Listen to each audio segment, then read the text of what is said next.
welcome back to the Awakening Philosophy podcast. Let me adjust my setup here. How are you going? I hope you are having a fun time. Now, we've just finished the book that we've been reading for a very long time, over 180 episodes. We did a fantastic review last time. I thoroughly recommend checking out that video. We did a lot of things, including highlighting the stakes or the significance of what we're doing for our soul, secondarily for our species, understanding the nature of human problems and how they are solved, as well as how we can use that freedom from problems to go on to reach our excellence or our destiny, our purpose. The purpose that we are open to be able to reach if we escape fate. Those are the two words, fate and destiny. That is, oh my goodness, my connection here is all dodgy. Let me get this working. There we go. All done, all fixed. Understanding how to solve problems and reach our intended purpose is necessary for us to overcome the upcoming Armageddon. Which involves understanding why Armageddon is inevitable if we don't address the cause of our problems and understand they are fundamentally belief. Why belief is necessarily the cause of problems, and what is involved in, there we go, fixing it, in removing our problems. This is, essential for our species to survive, but ultimately it's essential for our individual soul, because who knows whether the rest of the world gets on board with the new way of being, which the book has called being Hellenic, being rational, being intelligible. What we saw in the text was defined as good. Thumbs up. And of course the opposite of that would be irrational and unintelligible. The definition of not evil, it would be the definition of evil if you carried that false belief in the existence of evil, but the definition of bad. So to be rational and intelligible and fulfill our purpose in awakening the power within our soul, the power of the Logos, to address the cause of human problems, a class of sick belief called the pathologos. This is the new age of man. That's what it means to be a true philosopher. That's what the book called The New Philosophers, the new age of man, and the name given to that is Hellenic. Now, a common counterattack to this understanding from a way of being that's familiar in our society is, well, hey, don't worry about that. Reject that understanding, reject all that work, reject truth, reject the idea of truth, good, and one, and say there is no one good, necessary truth of what's needed for us individually and collectively. Just pretend that all paths will lead to the end result finally. We just have a difference of opinion in the methods or the path we walk here on earth. That's a very common thing. It's very easy. These thought-terminating cliches, some people call them, are very easy to use. They're kind of one-size-fits-all answer. So whenever someone comes along and says, oh, there's a difference between, good and bad, true and false, you can say, well, that's just your opinion. And hey, we're all on different paths. What's true to you is true to you, and what's true to me is true to me, and there's no real objective truth. We saw Socrates respond to that by saying, no, that's garbage. He said, let's see it in the book, in fact. It's always better to see it in the book.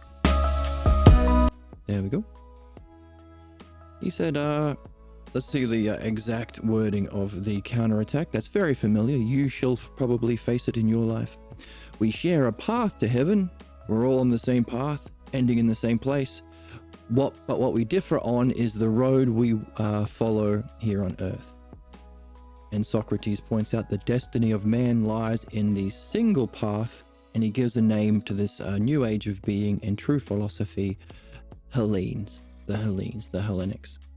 For we all need the path we have walked. To know thyself is to be Hellenic. So there's our purpose, to know the self. So what we've seen in the understandability, the oh my goodness, this connection is garbage. How can I fix this?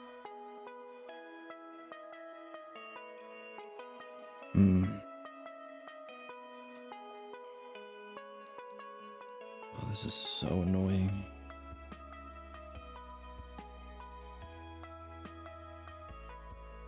Okay, let me pause. I need to fix this adapter. All right, so right, sort in the book, here it is. To know thyself is to be Hellenic, and it's a single path that we all need.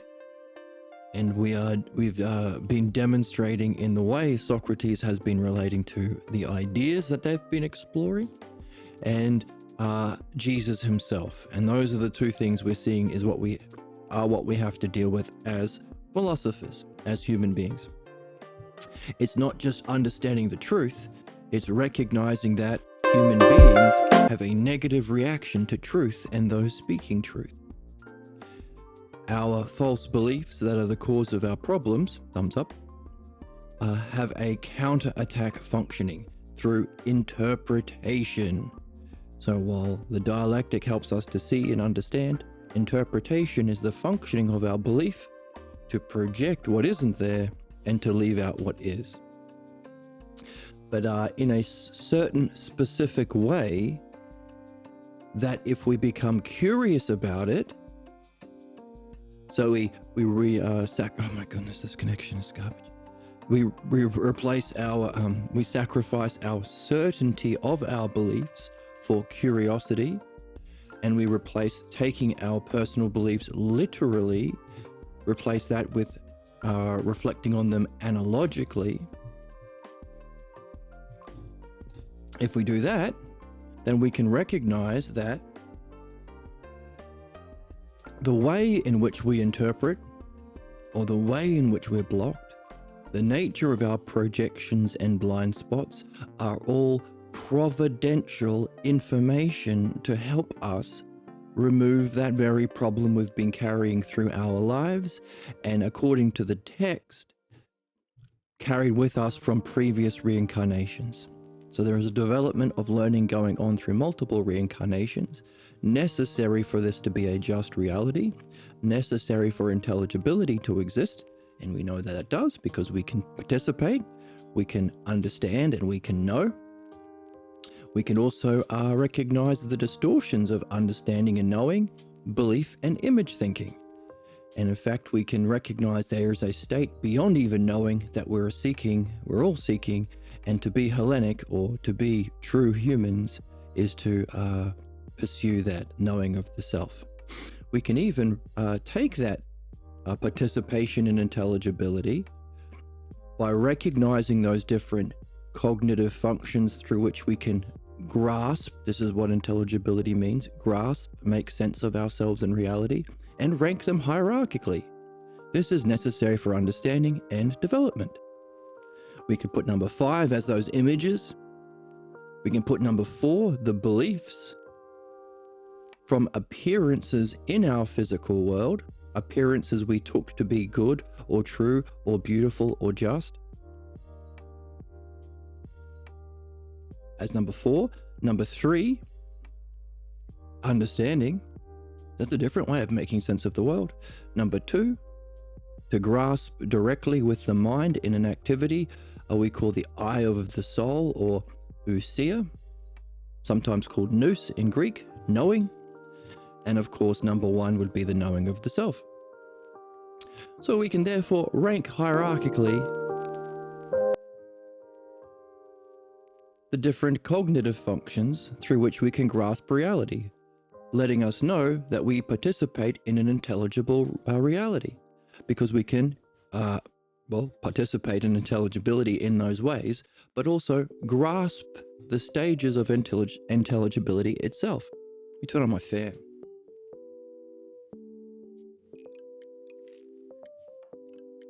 Fan is on. Am I a bit dark on the... No, how about that with the lighting? Let me turn the lighting up a bit. How's that?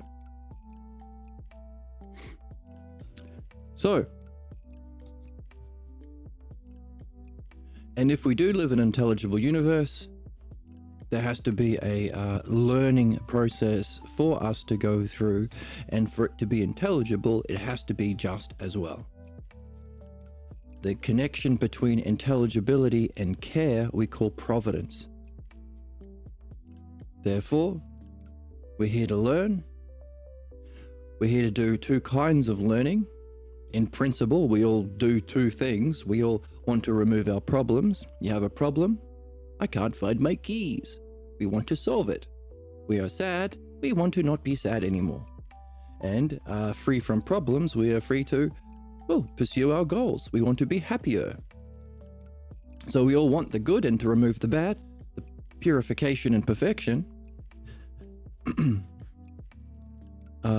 Those are the two elements or realms of providence. So there we go. On the board here, from last time, the intelligibility of reality we can grasp by recognizing that there are image thinking, belief, the two together we call ignorance, the cause of human problems, understanding and knowing. Oh, already we've got a spammer. This guy's doing something worse than slop with AI. This is like sludge. What image thinking and belief is a reflection of, a distorted reflection of as the cause of our problems, knowing and understanding, that together we call wisdom, 2 and 3, and of course our goal is to know the self. Now what we recognized also is it's not just a matter of knowing the truth. We have an allegiance to our belief that we call primitive because it's had an evolutionary benefit from caveman days. So to be blindly loyal to tribe leader and to fear everything outside of the cave as scary and dangerous. So this clan-based tribal identity is a solution to a problem that no longer applies. This is therefore primitive. We, as children, grew up in the same primitive kind of upbringing. You're stuck in a cave or a house or a box with people who pretend to know stuff they don't because they think that's what it means to be loving. That's what it means to be a parent. They therefore play belief-based roles. The priest of the house telling you what, so all religion is inherited from childhood because it's in principle false, because it's a false belief, opposing evidence and reason, or unprovable with evidence and reason. So always bad because evidence and reason is what it means to be good. And as belief opposes it, making it bad, is something important for us to recognize. So beliefs about the nature of the meaning of life and how to live in society as the king decides. Our parents play king priest of the house. So the nature of our problems is primitive, as it causes us to reject, often savagely, with a savage blind loyalty to what's familiar, the kind of beliefs and ways of being of our house. We can call it savage. Keeps you in an NPC script, keeps you repeating the same kinds of roles and behaviors leading to the same outcomes that we call fate. So you're an NPC. Also, it limits your ability to participate in intelligibility or knowing, ousia, self-reflection. You can't reflect on certain things, that's not allowed. And limits our ability to participate in logos, understanding, language. So a pseudo-ousia, pseudo-logos, just like a zombie who has enough language to say brains and enough self-reflection to recognize, don't eat my arm, eat that person's arm. So, zombie is a fantastic analogy for the nature of the cause of human problems. A primitive, savage, NPC, zombie-like loyalty to our earliest beliefs, and the subsequent image thinking that opposes our development into wisdom. And therefore, to be a good person, we have to engage in the use of understanding to address those false beliefs. That's called philosophical midwifery and dream analysis. Just as the name for fixing your car engine is mechanical engineering, the name for flying a plane is being a pilot, the name for solving this is midwifery and dream work. So as we read in the text, a single path, which should be fantastic. In other words, no grifters. Grifters will say, hey, all paths work. It's just a matter of opinion, bro. Trust me, bro. Buy my course. Subscribe to my marketing Ponzi scheme. So I hope, at least for me, and I hope for you, recognizing that truth is singular, should be a huge relief. And it'll also allow us to direct our focus on doing what we're here to do. So, dream analysis and midwifery to reflect on our own beliefs and image thinking that cause our problems, which everyone wants to do. The difficulty is those problems fight back against that. So human beings think, I already know what my problems are. I already know how to solve problems. Or, problems are not solvable. It's just the nature of reality, buddy.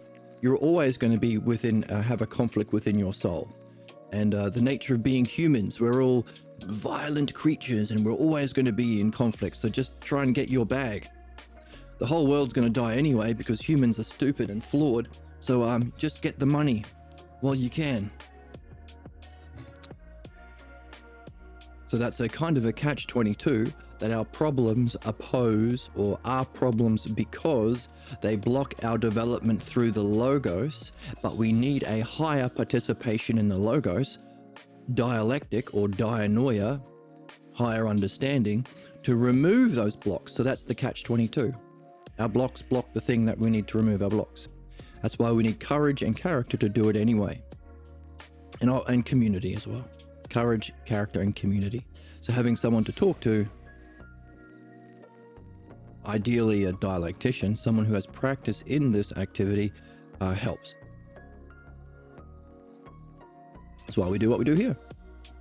I don't like this light. I'm going to go back to this light here. So, another use of understanding or dialectic is to reflect on the model, just as we reflect on the model of our problems by trying to uncover our false beliefs about self and reality. We can reflect on the model, the thing that's a reflection of. So our problems are messages about our excellence. Ignorance tells us about our excellence, so long as you don't take it literally, but with an open, curious mind and not certainty. Looking at it as an analogy and not literal, you can learn a lot about wisdom by examining the way ignorance functions. And the structure and causes behind it. So, to free from your problems, to whatever level you're free from it, you can participate in the kind of reading we do, which is the use of understanding to reflect on the true nature of reality, not the belief or image. And then finally, if we can call that the second hypothesis, by the way, or the penultimate enlightenment experience, even that has a cause. The first hypothesis. So to use another use of understanding or the dialectic is to reflect on that peak experience. Now that means the longer you can stay in that experience, the better, because all of the ideas we use for understanding, whole, part, same, different, beautiful, just, are all inferred aspects of that experience. So you might ask the question, where does whole and part live? Everything I've seen is a whole and part. Everything that I think about is the same, different. same as something in that it's a thing, but it's a different thing. Where do these fundamental ideas, not concepts, they're not abstractions, where do these ideas that we use live? Are they in a filing cabinet in the clouds? Or are they inferred aspects of pure intelligence? And the answer is that one. So the greater we can stay in that experience and the more often we can have it, the better for that kind of reflection. Now, ultimately, that reflection leads to the conversation that we saw Socrates try and have with Jesus about that by saying, hang on a second, is it a principle that everything has a cause? Is it another principle that the cause is prior, superior, and independent of its effect? Therefore, even that experience has a cause that is higher, prior, and superior. That would be the self. Freeing us from an allegiance or thinking that this is it, the second hypothesis, freeing us from being stuck on the penultimate state of enlightenment to free ourselves to the ultimate.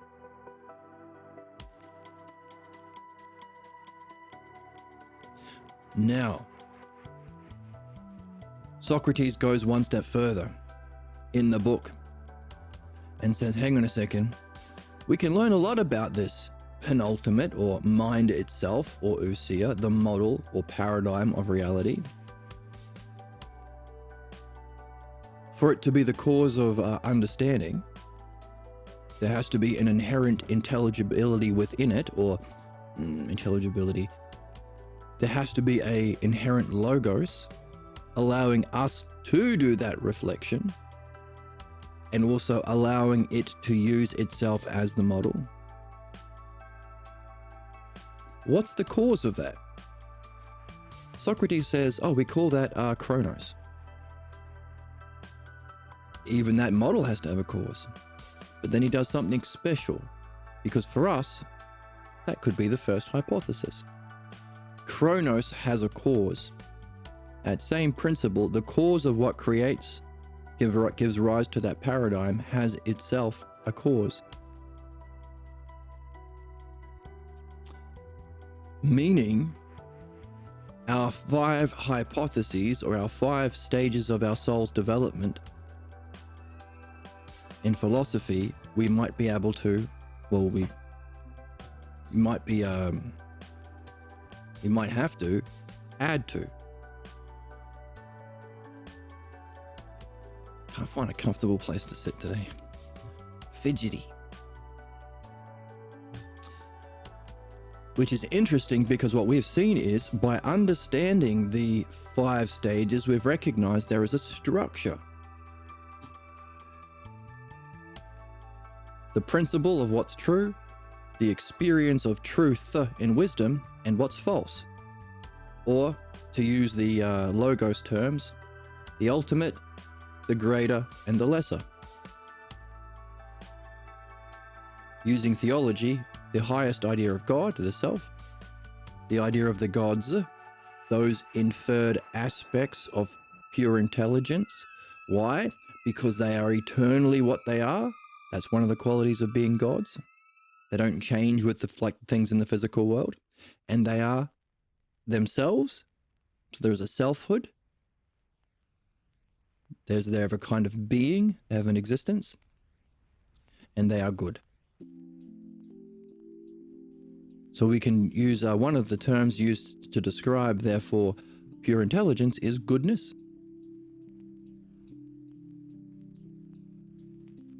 Those aspects exist as together as a unity or oneness. And it's the truth of reality. The fact that it can be used as the model for unfolding in creation and for understanding in our development or return means it is intelligible, or it has inherently the logos. Or it is the logos in experience. Therefore, using that principle of cause being prior to effects, for there to be a oneness, a goodness, a truth, and a logos in the paradigm, for there to be a oneness, its cause has to be the one. So we call that the one self. For there to be a goodness, the good. For there to be truth, true. So the one self, the true self, or the good self, or the self logos. The inherent understandability within the self, beyond, prior to experience. So what we've seen is, hang on a second, if we divide these 5 stages up into its categories, we see wisdom has a whole and part with knowing and understanding. Ignorance has a whole and part with belief and image thinking, shapes and colors. Why isn't there a whole and part, or a logos and ousia, or ousia and logos of the self? It's not in the Parmenides. There's a puzzle for us that we've been carrying for a while. Now, what we've also seen is if we have to not only develop through those self-logos, explore in midwifery and dream analysis the images that we play out in our dramas, our thoughts, our daydreams, our distractions, our night dreams that cause our problems, to identify the beliefs that we are carrying, with a dialectician so we can participate and learn understanding, using the model of reality as our paradigm model to ultimately know the self. Then a block, if that's our activity, if that's our intended activity as human beings, which makes use of all 5 of those stages of our development, we could say, if we're doing that, we are participating in the self-logos. If we have a block, we have to therefore recognize that that block would function in principle as an objection to any one of those steps or any one of those features.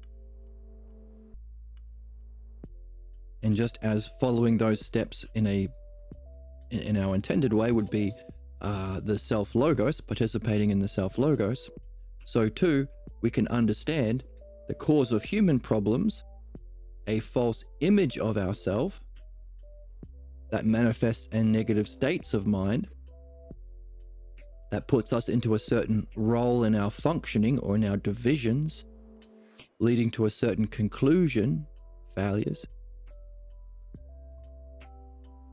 We can represent that here. The 5 kinds of oppositions to the 5 kinds of stages of our development.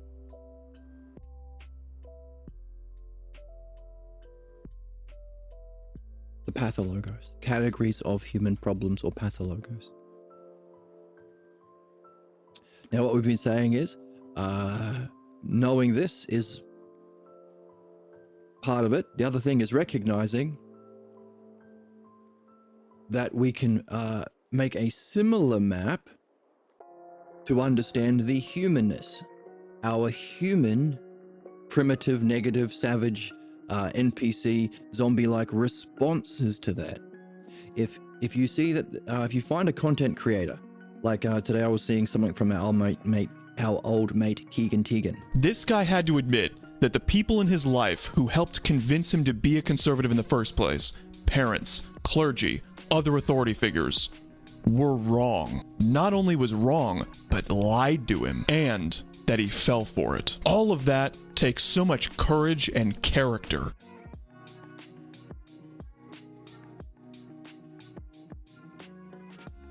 I changed shirts. My shirt was too loose. It was annoying me. There's our mate Keegan Teagan. Follow him on Instagram and YouTube and stuff. Doing good stuff. Well, he points to, instead of the pathologos, he uses conservatism and religion, which are the venerations of pathologos into groups within society. And instead of addressing the cause in our mind, he talks about the physical effects on our amygdala in our brain and that sort of thing. Always good to recognize that everything that we've been doing here together can be empirically verified in physical science too, although the cause you won't see in physical science. That's not true understanding. But that's why we read. So, oh my goodness, this connection is so bad. Why is it so? Anyway, so 5 stages of interpretation, or the ways in which we resist and reject or respond to truth. Number 5, you try and keep your reject the new completely. Someone like our friend Keegan Teagan or other content creators who shares true information, you'll find a lot of human beings' first reaction is to reject it. I'm right. It's wrong because I don't think so. Disgusting. I'm so disgusted. And that's disgusting. You're a little bitch ass baby. Oh my goodness. You just attacked my person. You just harmed my body. Oh my goodness. Don't harm his body, please, Oracle. They'll just reject it. Some people will come across a content creator sharing truth, and again, they're rare. 90% of content on the internet is slop, feeding the ignorance of our people's beliefs because that's how you make profit. That's well known. People who want to grift money appeal to ignorance, false beliefs, religious beliefs, conservatism. I saw an article yesterday about there's an Indian medical student who made an AI woman and to scam lonely men out of their money, and he saw it only works when you appeal to conservatives. It's very easy to vomit out their bullshit talking points. I do guns and I like burgers and I hate people caring. I like to hurt immigrants, while himself studying to be a doctor so he could become an immigrant himself. But that's because those are the people who will give them money. Whereas progressive people or people more participating in intelligence or the logos are harder to scam. So, of that small 10% or fewer content creators who are trying to actually share truth, some will just post but offer their alternative beliefs. Actually, I think the way we solve problems is more of what I do. More Mormonism. More magic underpants. Some goons and some gooners and some weirdos. And there's weirdos and goons and gooners. Number 3, taking a piece of the new. I like this idea of understanding. Maybe we could use it to trick people to become Mormons. Gooner bait. That's gooner bait. Number 2, I like the idea of understanding and solving problems, but can't we also keep all of our beliefs at the same time? Trying to unify the old and the new. I'm going to be an understanding Mormon, a philosophical Mormon. And our goal, of course, is to accept the new logos or truth and sacrifice what's old and false. And just as we had the 5 stages of the hypotheses in our development here, and 5 other positions that are defined by its objection, so too, for each of these kinds of interpretation that we have to be aware of. If human beings were just open to truth, then I'd have a lot more subscribers to this channel. People interested in this kind of thing. We have to recognize human beings function through interpretation until they're free. We can also go through these negative stages where we reject. Hey, you're rejecting the old? Just like Paul rejected the teachings of Jesus, upon whom our modern Christianity is based. You could be like the Gospel of Mark, who rejects Paul, rejecting the rejecter. You come across someone like this dude, This is why I love this channel, man. I'm joy maxing, okay? And if I aura mod, I'm cute. Like, it's cutie pie. Someone who's joy maxing is cutie pie. You might reject this content, but then you might go, maybe I shouldn't. Which is interesting because we can therefore recognize these negative sides as ways of freeing us from being blocked or being stuck in whatever stage we're at. So if we are at stage 5 of interpretation, we can move along to its opposite, to reject that and free us to move from 5 to 4. Now, Socrates says in the text that that's how these negative hypotheses work too.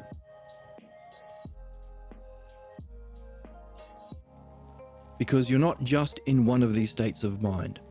You could be engaged in image thinking, 5th hypothesis. But then you could fall into a state of mind of nihilism. Even images aren't real. So the picture for that is no rocks. There's a rock with a Ghostbuster symbol in it. There isn't even a physical world, or there isn't any parts. There isn't any meaningful activity. So it's an opposition to number 5. But if you completely understand that position, you will see that that thing you are rejecting by your own position shows it has to exist. So if you fully understand that position, what it takes to be a nihilist, to engage in what you consider a meaningful activity, to say that I'm a different part from all the other ignorant people in the matrix, because I know that there is no meaningful activity and there is no parts. If you fully understand that position, you can be free from it by seeing the necessity of the thing that you've been rejecting.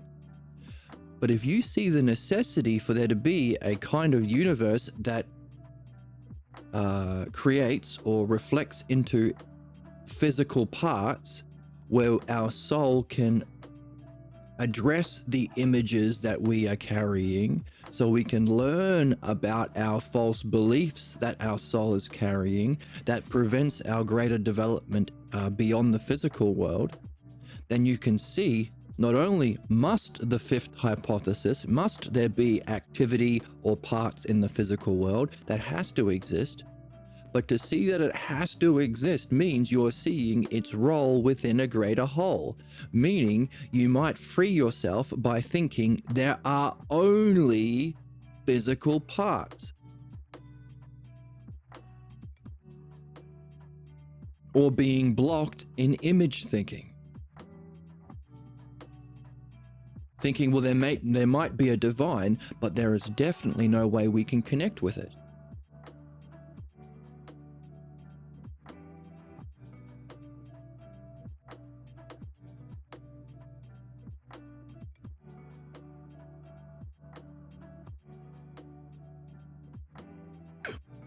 Excuse me.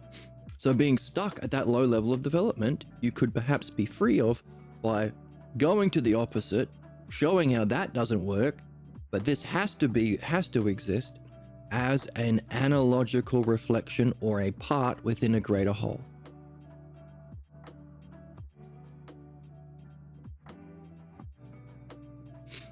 Meaning you can get back to participating in these 5 in the way that we should.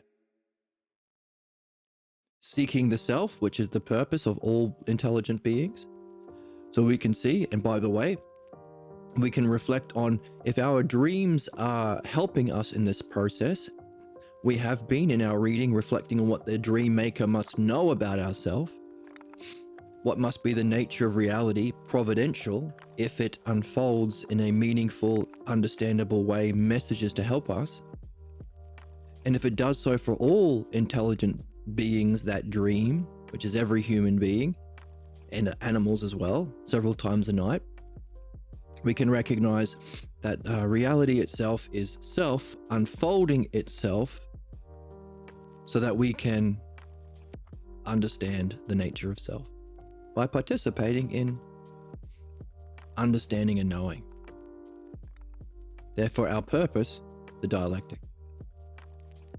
Self unfolding itself to itself, allowing us to master the dialectic, to recognize the inherent logos, or the inherent intelligibility of ourselves, to know ourselves. To master that art, we have to engage in the dialectic. Either in our reading, in our midwifery of removing our false beliefs, our dream analysis, or in writing books yourself. The four activities of the dialectic. So you go back to looking for the images that arrive to block your participation in your reading or writing about the self.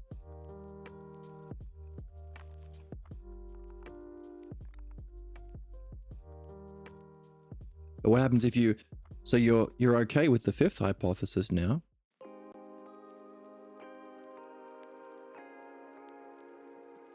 But there being an activity you can engage in, so you're not a nihilist.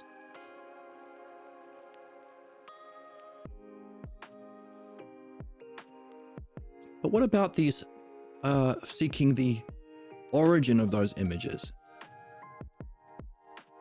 What if you think there is no fourth hypothesis? There is no way of understanding problems or our excellence as a whole. It's just rocks. Eighth hypothesis, the class of human problems that's defined by an opposition to the fourth. So the image is a rock. We're all just rocks in space. Everything meaningful in excellence can be reduced to physical chemicals. Beauty, that's just chemicals. That's just serotonin. Love, that's just biology. Problems. We mentioned Keegan Tegan. This guy had to admit that We played his thing a second ago. He's pointing to the physical elements to why conservatives and religious are so destructive, violent, savage, and opposed to their own benefit and that of our species. We would encourage him to go from the physical only, eighth hypothesis, to recognizing the existence of belief as the cause that does have a expression in the physical parts, but isn't the cause.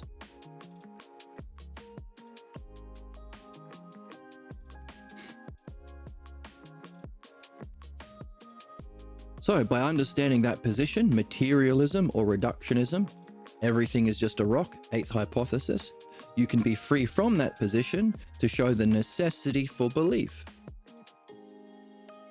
And once again, if you see that belief has to exist, you can be open to, therefore, wondering about its cause too. So it's a kind of back and forth from these positive and negative hypotheses if you get stuck. And how do you recognize you're getting stuck? Well, you're not reading, you're not doing midwifery on your problems, and you're not doing dream analysis. And the greatest activity would be dream analysis, because dream analysis gives us guidance and direction for both. So how are you doing with your dream work? Are you doing these five properly? Are you doing a fifth hypothesis, sitting on a chair with your images of your dream in your hand?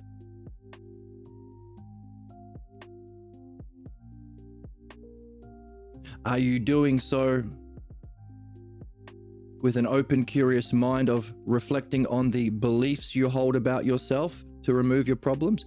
Are you open and curious about the beliefs that you take for granted and don't even think they're beliefs? They're unsuspected. Are you open and curious about them? Or do you think you know everything already? Do you think you know what your problems are? Do you think you know what the self is? Do you think you're already wise, as religious people are told they have to? Everything we told you when you were 3 years old, you cannot change.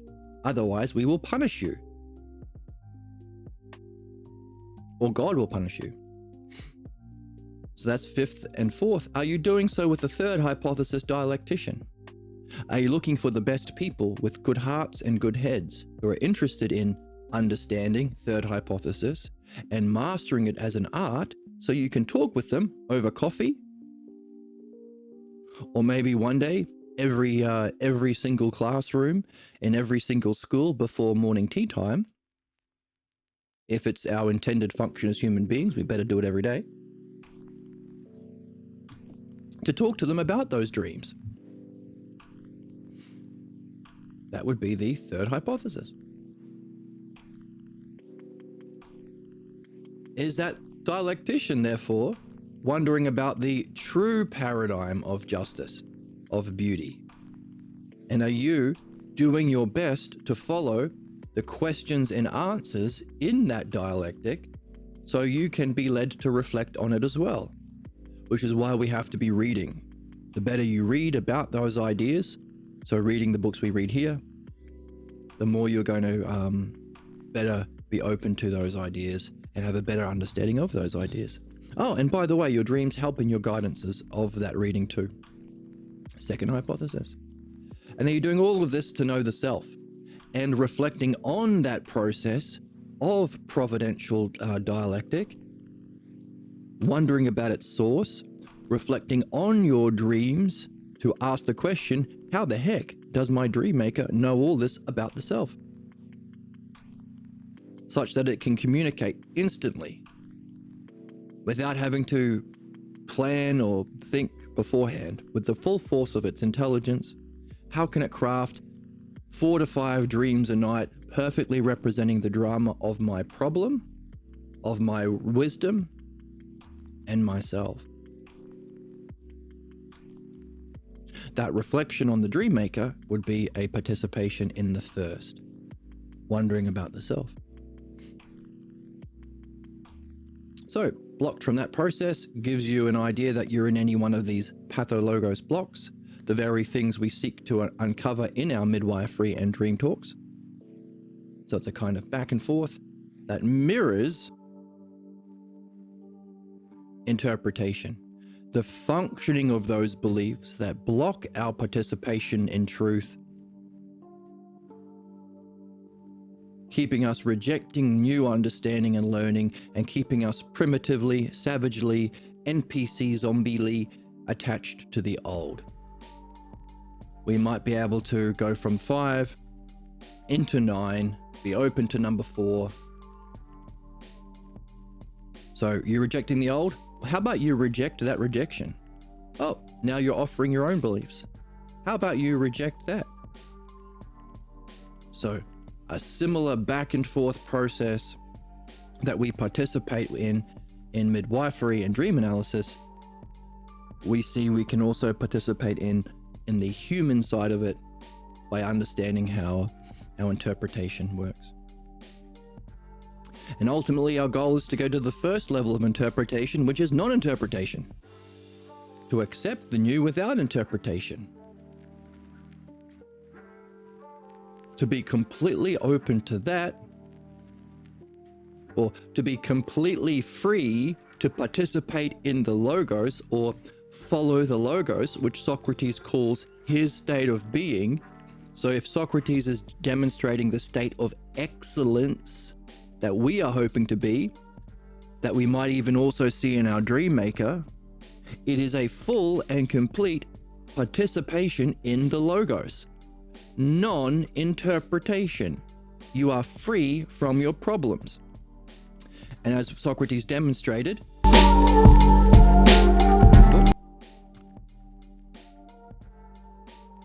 what has thoroughly been defeated, vanquished,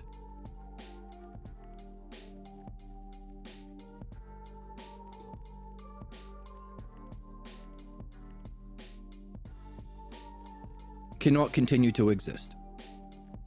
The evil of Satan, Socrates, if Satan was vanquished in such a way, now Satan for us is the pathologos, it's not literally Satan, that's Jesus's 7th hypothesis problem. Adjusting the camera.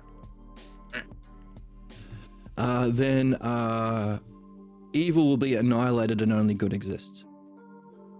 So by good, the good self, or the goodness of following the logos, which Socrates says right at the end, when Jesus says, wow, you are so smart with your use of words. You're really good at what you do. And Socrates says, and it's not what I do. You think I'm doing it? Remember, our goals are transpersonal. Personal opinions, gossip. That's the realm of belief and ignorance. That's why conservatives, capitalists, and religious, when they are being offered to engage in reason, reflection on truth and goodness to solve problems, and they want to be loyal to their ignorance, they will say, who are you? That's just your opinion. Who are you to say? What's your expertise? You're not even wearing the right color tie. Who ordained you as Pope? Because they want to make it about personal opinions. Truth is not an opinion. Truth is not personal. It's intrapersonal. Our goals of knowing the self, participation, mastery of understanding, third hypothesis. Our goals of third hypothesis, mastery of the dialectic. Participation in mind itself, second hypothesis. And knowing the self are all transpersonal. It's the movement from the false reflection in the physical world into truth or mind, and to the cause, the true self, the highest idea of God, transpersonal. That movement from the false, gossip, opinions, debate, dweebs. Debate weirdo. Debate dweeb. Debate perverts, into the transpersonal, and the penultimate level of mind and the ultimate level of self is the hero's journey. Now listen to the word, the hero's journey. Socrates says it's a single path, and that's called being Hellenic. We all need this path, and to know thyself is to be Hellenic.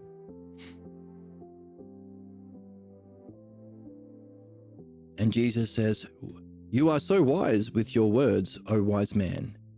And Socrates says, no. It's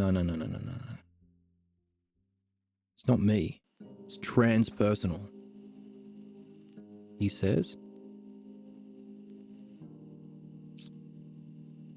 I go where reason bids me to go, and with her I follow the logos.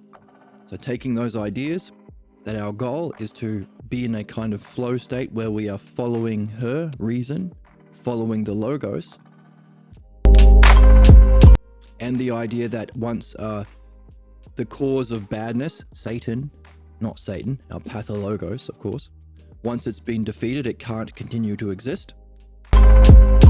We can see our goal is to move to that final stage of interpretation where you are free to accept and follow the logos at all times. It's a kind of functioning. And you can only do that if you address that which opposes it. Now, we've looked at these oppositions to interpretation as a good thing. You're rejecting the new ideas, like Paul. Be like Mark and reject that rejection. Now, you might be able to find an example of all of these in the book. But ultimately, we want to go to the first. So the rejecter of the first is actually something we want to overcome. What's that which rejects the following of the logos? Well, the literal definition of all human problems, and maybe all problems of all intelligent species, no matter where you are or what species or time or galaxy or dimension. The 10th interpretation: to reject the state of being in self where you can accept the new logos and you are sacrificing your old in every moment. You're not trying to keep the old and new. You're not just trying to keep a piece of the new while staying. See how this works? You are not in charge. You are following providence. The self is in charge. the you that you think might be in charge isn't the real you. It's the pathologos. And we saw that at the end of the book where Jesus said the 10th category of interpreters are those who are loyalists to their own fundamental unsuspected beliefs. Let's see it in the book. Loyalists.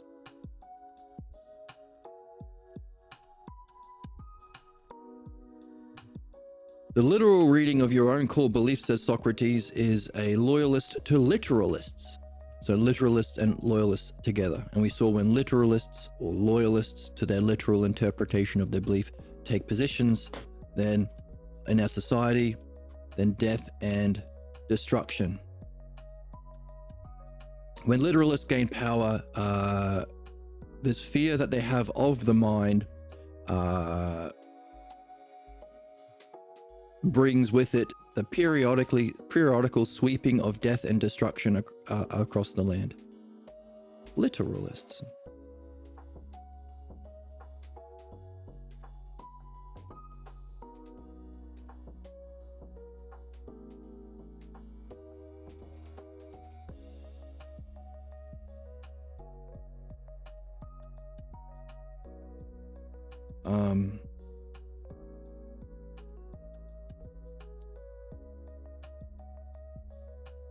Loyalist.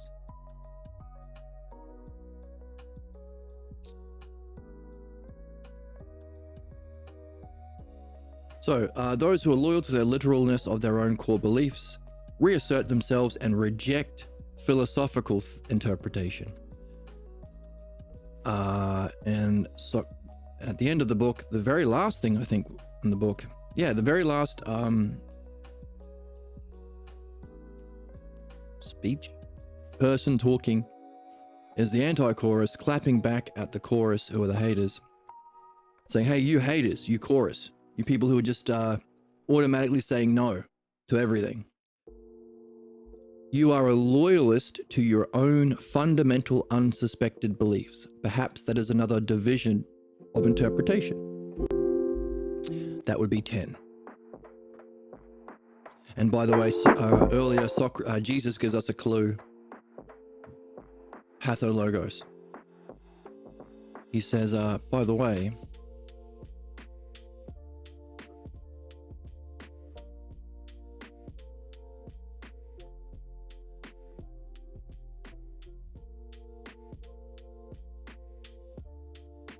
I can't find it. Jesus said, I think those that are doing that interpretation are trying to introduce their pathologos, which Socrates says right at the end.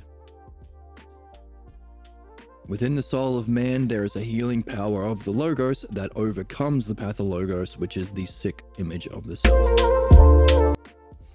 So, in overcoming our problems, which can last forever, thoroughly defeating our problems, fulfilling your purpose in this physical reincarnation, you overcome that category, that last category, the 10th category, loyalist to your own fundamental unsuspected false beliefs. You've overcome the pathologos, that which rejects this state of being, called following the logos. So there's our goal, to reach number 1 interpretation. As human beings responding to truth, we will go through these other 9. In going through it, we should ideally, we'll have to overcome the root cause of all human problems, the pathologos, being a loyalist to the literal interpretation of our fundamental unsuspected false beliefs about the self. That's the pathologos, behind which is a false image of the self. So free from the false image of the self, you're able to follow the self-logos. So, therefore, we have 10 stages of interpretation that reflect the human drama of our negative response to truth, or our inability to follow the logos free from any image of the self at all times, which would be the definition of our highest excellence or final stage of enlightenment. We have the 10 hypotheses that represent the 5 stages of our development to reach that true self, along with the 5 classes of pathologos which object to it. So the same 5 positive and 5 objections that we see play out in the human drama of interpretation, we see here in principle as categories or stages. And we need both. We need the truth from these 10 stages and the humanness, the 10 stages of interpretation, giving us a complete map. Hang on a second, there's something missing in this complete map. The first hypothesis of Parmenides is a description of the self, not how it functions.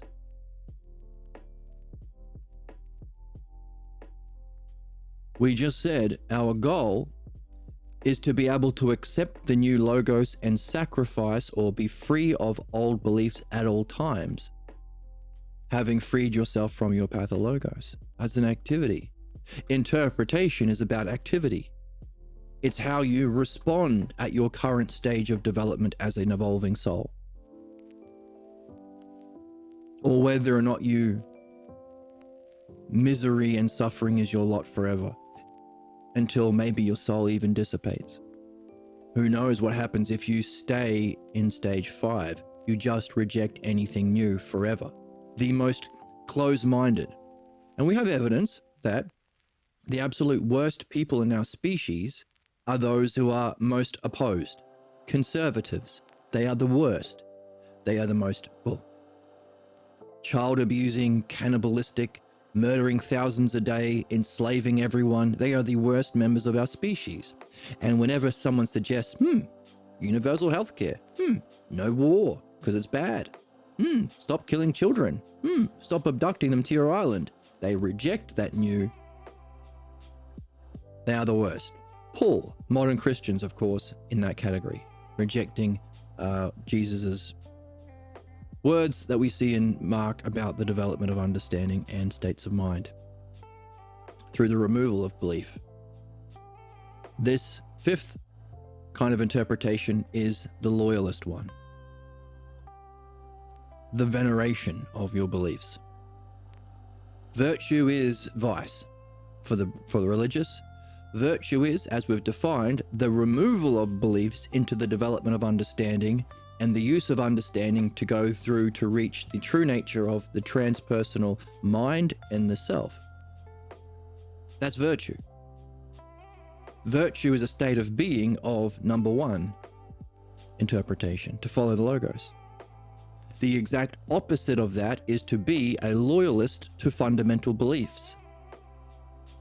Conservatives, religious, and to a lesser extent capitalists pretend literal vice is virtue. Isn't that fucking wild? The literal definition of vice, what makes human beings, if you were to use your mind and not be a pious person, don't judge. Don't judge your priest and what he does. It's bad to judge. It's not pious. Don't judge Donald Trump. It's not pious. It's not polite. It's un-American. Don't judge genocidal Netanyahu. It's anti-Semitic. If you drop that childish horse shit and you judge people, you can see that those specific categories where we allow belief to persist as a ruling quality, conservatism and religion, takes the literal definition of vice or evil or badness, an objection to following the logos, and a blind loyalty and a loyalty to your fundamental literal beliefs, and pretends it's virtue. So whether or not you're a good Christian who doesn't kill that many people or doesn't hurt that many people or whatever, doesn't matter. It's still vice. The people who say, well, some beliefs, no, that's some beliefs. That sounds like Jesus at the end saying, we're all just following different paths to the same outcome. No, that's garbage. To say that, you have to dismiss the idea of truth. To say there is no truth, everything is true, you have to dismiss the idea of truth. That's a fundamental objection to self because it's defined as the true self. To say, oh no, these bad things, belief, religion, conservatism, in principle, maybe they're good, you have to abandon the idea of good. To say that capitalism is just as good as a rational society is to say that the torture and murder and exploitation of thousands of innocent people every single day is just as good as healthcare for everyone, housing for everyone. To say that is to say there's no difference between the worst badness and goodness. You have to abandon the idea of good. True self and good self, that's the principle, that's the arche, the final goal, and the axiom, the principle that you have to accept. You cannot do any learning. You can't do any growth. You can't even participate in the world if you reject these axioms. If you say there's no difference between true and false, you'll get hit by a car. Because who's to say whether or not that car is moving towards you? There's no truth. You can't survive because you will eat a poisoned sandwich. If there's no difference between good and bad, then a bad sandwich is the same as a good sandwich. RFK, the health minister of America at the moment. And of course, we said that there are two more fundamental axioms or ways of understanding the self. The one, that's what Jesus said. Maybe there are just many different paths. Sure, when you get your engine fixed, then you can go to a mechanic and use any mechanic, a one way of understanding the cause of the problem. Let's say you, you drop a Lego piece in your carburetor. There will be one way of addressing that problem, removing the Lego piece, which is needed for the true solution to the problem in order to make your engine good again. If you reject that, you've rejected the idea of one. There is no one, everything is all just opinion. Modern the left wing, the establishment Democrats. There is no truth, everything is nothing because it's all a many. So the one, the true, and the good as axioms. Now, axioms are fundamental principles you have to take for granted to play the game. And we've been using them all the way through. Now, when you reach the self, then you can perhaps verify those axioms you've been taken for granted. For example, to do philosophy, you have to take for granted there is excellence as a whole that's knowable. You have to take for granted that problems are knowable. When you begin, you don't know this. Just like when you learn science, you have to take for granted the idea that if you learn a scientific principle about gravity, A, that works in situation B, and you put a new thing in situation B, put C in B, then C will also equal gravity. If A equals B, C equals B, C equals A. Two things equal to the same thing are equal to each other. You can't prove that. You have to take it for granted in basic math, basic science, any kind of thought. Until you get into philosophy, when you learn about the principle of likeness.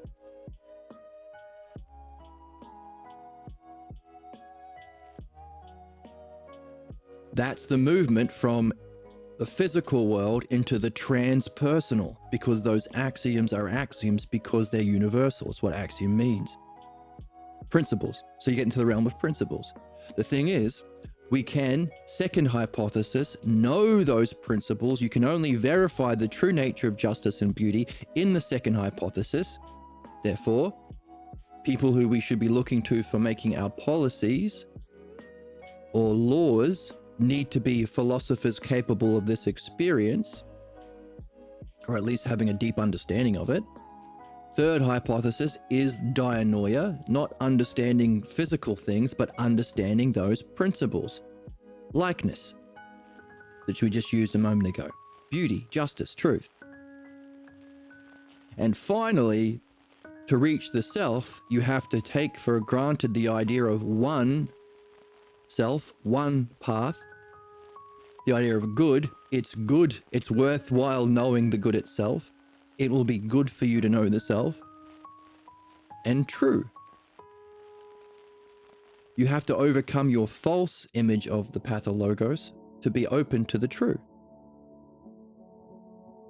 Now, there's one more idea we have to take for granted. And notice, those in the fifth interpretation, the absolute worst people of our species who are doing the most harm and sadism because they desire to do that harm, because they don't actually have knowing, they have to take doing harm as a surrogate. That's the answer to the question, why is cruelty always the point for capitalist conservatives and the religious? Why don't they do good? Sadism, they're addicted to the bad. Vice, as a surrogate for actual knowing. Their techniques boil down to a rejection of principles. So conservatives, so those same groups will say, it's okay if us billionaires or us conservatives or us religious break the rules. But if anyone challenges us, we can do genocide, says the Jews, but if anyone challenges that, they are evil and they're anti-Semitic. We can exploit people and do concentration camps, says the conservatives, but if the left try and hold us to account, they are evil. Billionaires, we can do crimes and amass disgusting levels of wealth by exploiting people, but if you don't pay for your chocolate bar, you go to prison. One rule for you, one rule for me. The definition of corruption and the fundamental principle behind these three groups that we currently allow to rule our society. And also our soul. We look at these things as an analogy and message to our soul. It's about removing our being ruled by your false, unsuspected beliefs that think your group, your family religion, your idea of yourself, your family way of being, your mask is special. It's very easy to see other people's family, other people's parents, other people's religion, other people's way of being as bad or comical or stupid or harmful. But to say that yours is special is fundamentally abusing or going against the axiom or principle. Because principles are universal. They're transpersonal. So in the same way we see the worst of us trying to say, no rules. Us billionaires don't pay tax, but you pay tax. We know that these are the worst people doing the greatest harm to everyone, the Epstein class. So too can we learn that this is the principle of all human problems, the fifth level of interpretation. Now what we are seeing is, to do that, you have to reject the principle of one. There's no one principle. There is a manyness. A rule for the Jews, because they says, let's take the American Christians. The Jews are special. We give them trillions of dollars to do genocide. We won't hold them to account. The Muslims, they're a different group. And the Christians are the special ones that need to be in the Holy Land when we blow up the world so Jesus comes back in Armageddon. So no one principle. You have to reject the principle of one. And of course, that's their whole thing. Their whole marketing campaign is to distract you from this. Or if they are held to account, they'll say, no, there isn't one principle for everyone. We are special because they used to say they were the job creators, but we know that they're not interested in jobs because they're removing everyone's jobs with AI and a enshittification of the world. They used to say they were special geniuses, so they get to be in charge. But we know, we've heard them talk now on Joe Rogan's podcast, we know that they are the most stupid and cruel. So the only thing left they have to say is, oh, we are specially chosen by God. So we don't have to justify ourselves. And if it looks like we're the worst people, shut up because God says different. So literally this week, Donald Trump tweeted a picture of himself as Jesus. Netanyahu, doing the genocide and the extreme torture and exploitation and theft, says, I speak for the Jews, the chosen ones. God. The reason we have kings and queens is because they said, God says so, the divine right to rule. And capitalists are doing the same thing by saying, oh, it's the free market, the invisible hand of God that says, we are the chosen people. I'm rich because I was born into a rich family, says 99% of billionaires. We're special. We are the chosen ones. That's an objection of the principle or axiom of one that's tied to the self.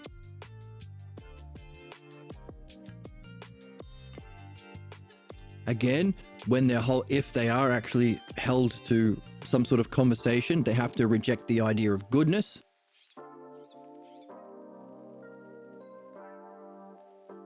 There is no principle of goodness.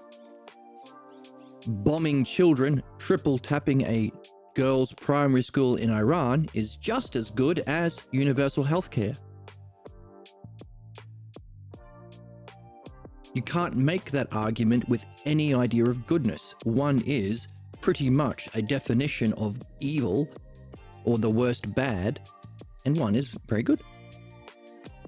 And of course, truth. That's why we call it Orwellian. Everything you say is bad. As I saw Kash Patel, the guy with the eyes that are always shocked. What the hell did that guy see when he was a child? Probably be worth finding out. Perpetual state of shock with his crazy eyes. Was said, hey, your lawyers said that you were locked out of your computer. What happened? You're lying. No, you said that. Your lawyer said this. No. Fake news. Attacking the idea of truth itself. Now, this was, of course, the Colbert Report. Like 25 years ago when the Colbert, around that 25 years ago when the Colbert Report was doing its thing. One of the few people shining a light on the pathologos, the veneration of the pathologos in the Republican Party. His key term was truthiness. It's in the dictionary now. That is the idea that there is no truth, it's whatever you want it to be. So as we see the American system going to hell, we have RFK saying, yesterday I saw this clip at the time of recording, time-stamping this episode. He said, medicine is my own opinions. I don't trust scientists. No truth. And when they said, hey, Trump said that he reduced drug prices by 600%. That's not possible, mathematically speaking. 100% is the maximum. Oh no, he has a different way of doing math. So medicine is religion now. Math is religion now. That's called the Dark Ages. When Emperor Justinian killed the philosophers, banned philosophy, shut down the academy, and said everything is religion now, because religion and belief allows a destruction of truth, goodness, and one, the fundamental axioms, to allow someone to let his fifth hypothesis, pathologos, play out an injustice on everyone because he thinks that's what it means to be good. Because his model is his parents. And what makes our parents good? They have complete ability to inflict all of their own horseshit on their children. Just like cavemen times. Your parents aren't wise or knowing. They shouldn't have been in charge of you. But no one in our society says that. So our parents inflict their own ignorance and injustice that they suffered onto their children and so on. So everything is religion now in America, which is of course the Dark Ages. The end of the Golden Age, and what we are doing is realizing the necessity to go back to that Golden Age to be Hellenic again. And underlying capitalism, conservatism, and religion is the pathologos. So to be Hellenic is to follow the logos. To be a sick person is to venerate the pathologos, or to leave it unexamined because you haven't done midwifery and dream work yet. Therefore, the most important activity, dream work. Because dream work allows for that reflection on your own pathologos, the cause of vice, and helping in your reading to help you learn virtue. So isn't that fascinating? The worst people in our society pretend the literal definition of vice equals virtue. Isn't that fascinating? I find that fascinating. Makes you wonder why you've been born here, doesn't it? I hope. If our current planet, species, and time in history, we are in a society where literal vice is being taken as virtue. And thankfully, we can understand the fundamental principles of this Orwellian or injustice. A rejection of the principle of one. There are many ways of blah, blah, blah, blah, blah. There are many opinions, and who's to say what's right and wrong?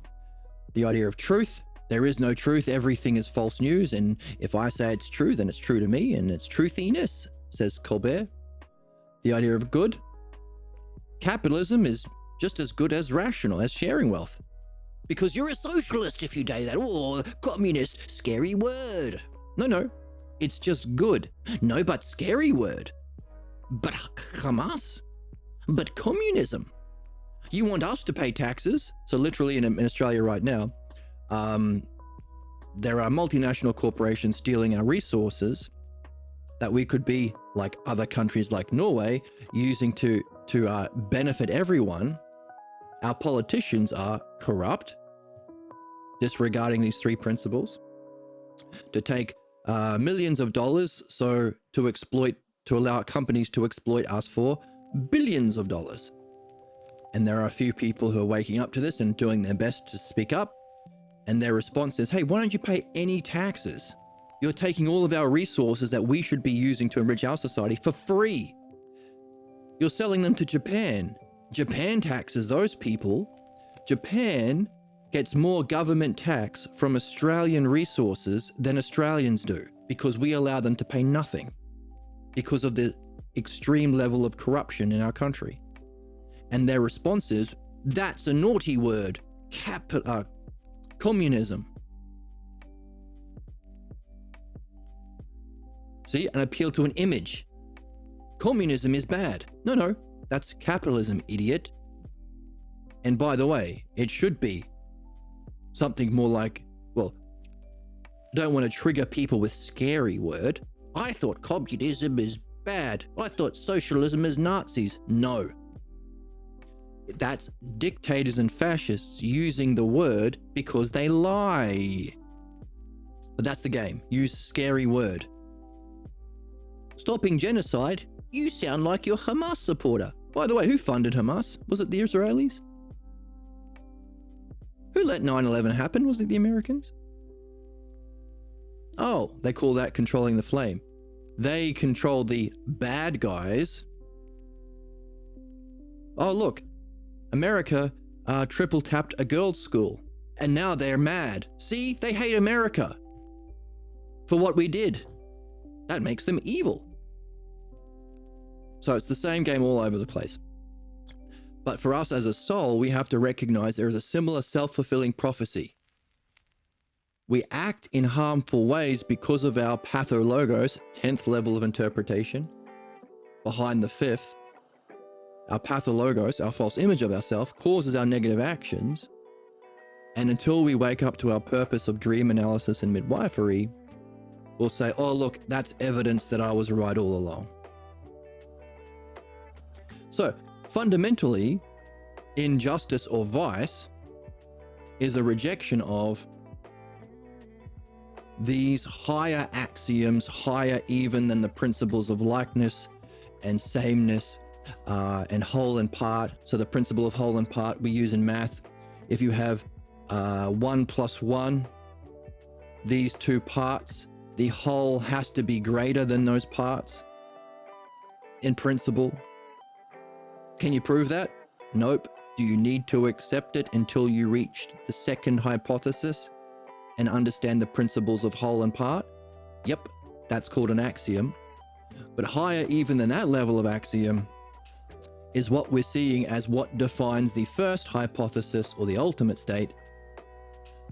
Those three words that define the self, which correspond to the three seeking forces of our psyche.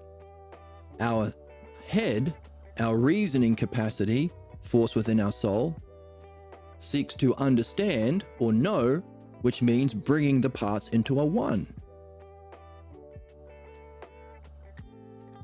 Our heart, or our outward moving part of our soul, that causes us to do activities, seeks the truth. You want to get to the actual store. You want to be known for the truth. You want to seek the truth in what you pursue. And your belly, so that's an outward moving. Your mind is a reasoning capacity. That's your desire for yourself. You want to eat a good sandwich. You want to live a good life. You want a good relationship for yourself. And that's the soul. Those are the three primary forces within us that we use to define the soul. And they all lead to that axiom. How can you reason without the idea of one? So you are using it as an axiom. So these axioms we already take for granted anyway. Even the ones we mentioned before, the principle of sameness. If A equal to B, C is equal to B. If this traffic light means stop, and I find a new traffic light that looks like the first one, traffic light A means stop B, traffic light C looks like traffic light A, then I should probably stop at traffic light C as well. So we do use them. All we are doing is acknowledging them so we can use them proactively, consciously, to reach our goal, which is, of course, our outward seeking part of our soul. We're using it to reason, the reasoning capacity of our soul, the virtue of wisdom. Outward seeking, the virtue of courage. To get what we desire, the virtue of temperance. So there's a virtue connected to each three virtues. And those three come together in the virtue of justice, where we are doing all of those three things, using those axioms at all times in a single activity. What makes use of... What's the good that we seek with reasoning? Wisdom. What do we do in our activities? Are you seeking money or are you seeking wisdom? What do you desire for yourself? Wealth, fame, or wisdom? So if you're seeking wisdom, you can unify all of the parts of your soul into a single activity that we call the dialectic, giving the ultimate state of ultimate virtue called justice. Now, this is the first 4 books of Plato's Republic, by the way. So why do we care? We want to recognize, in the same way that we had to take certain axioms for granted to move from the physical world to the realm of mind, so too, we want to move from the realm of mind to the self.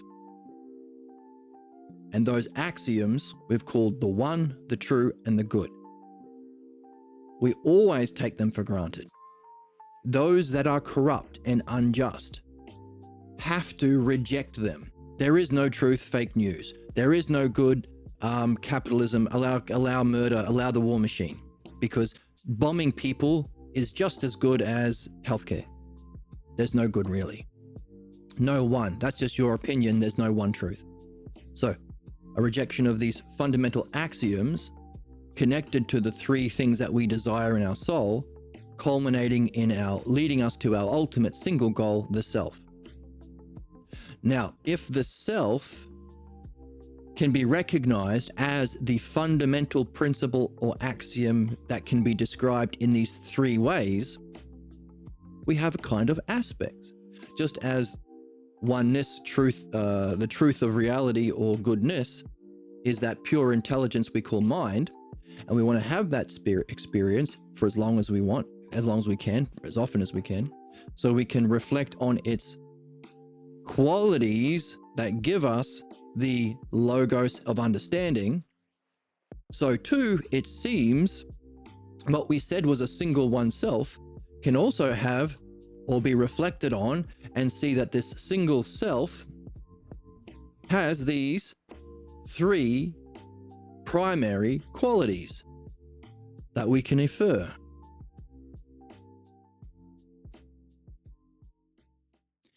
Can we therefore, is there a word that points to the inherent intelligibility of something? Yep, that word is the logos. Therefore, the ultimate term for the self would be the self logos,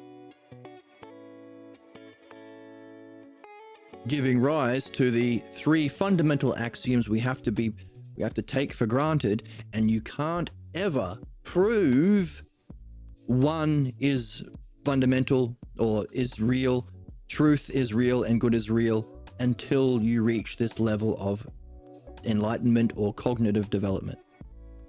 That's what an axiom means. Principles. These are principles. Principles are principles of what is good. So principles are one. Universal principles, universal healthcare, universal housing, not 100 billion houses for the rich and 0 for everyone. That's fucked. Principles are about one.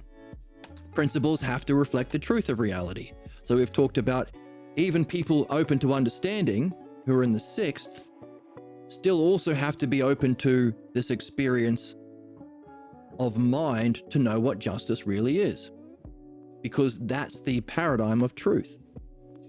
And of course, the reason we have universal principles, one, universally applied, is so it universally benefits. That's the idea of good. So universal principles, one, truthfully applied universally, true, or applied in a true way to universally benefit, gives us universal principles, which is one, applied, which is the idea of truth, universally to universally benefit. That would be a fantastic catchphrase for humans. What we must demand for all leaders, political, spiritual, or otherwise. Universal principles applied universally to universally benefit, making use of the three fundamental principles or axioms that we pursue as souls, and also is the highest cause that we seek as our ultimate state of being or enlightenment. Universal principles means one, applied, truth. True, you're applying them. You're actually applying them truthfully. You're not lying to people. To benefit, which is the idea of good. And so therefore, making use of these three principles, we are following the self-logos, which is our goal. So that's an understanding of vice and why it's marketed, why it's currently ruling our world, but also our soul. We think our loyalty to our own image of self instead of the one self, good self, true self, and our family states of beings, beliefs, and roles, we think is good, but it ain't. That's the attractiveness. That's our addiction. And that's why fundamentally these same people who are the worst in our society, murdering, torturing, exploiting people for profit and fun, bringing about Armageddon, that's why they always have to fundamentally, in their objections or their interpretations, we can see it's fundamentally the 10th hypothesis, the pathologos in opposition to the logos. What's the logos in fundamentally? The one self, true self, or good self, because the logos is the self logos. That's why they always have to go against those principles of one. There are many rules, one for you, one for me. True, that's fake news, and good. Who's to say bombing people is bad? Who's to say capitalism is bad? Maybe bad is good. Haven't you heard the APAC or Joe Rogan or Tim Pool? They always say that bad is good, actually. So we can understand, and we have to understand and recognize the nature of human injustice to recognize it within ourselves. Whenever you tell yourself there isn't one path, I could do something else. There isn't a truth. Well, maybe it's all pretend. And there isn't a good. I can't have a better life. I can't improve. I give up. You have to recognize when you also go against those axioms that you don't know are true. Yet, you can't play the game. But by the way, you are taking those three principles as true when you're not thinking about it. It's when you catch yourself not following them or not applying them consciously that we see evidence of a problem that we have to address. And we've been using society as an analogy, but this is all for recognizing what rules your soul. When do you say that you can't be enlightened? That's just for Socrates, and reject the principle of one. It's a transpersonal goal. It's one. When do you say that there is no truth? I want to be a believer instead. And when do you say there's no good that I can reach? I should give up.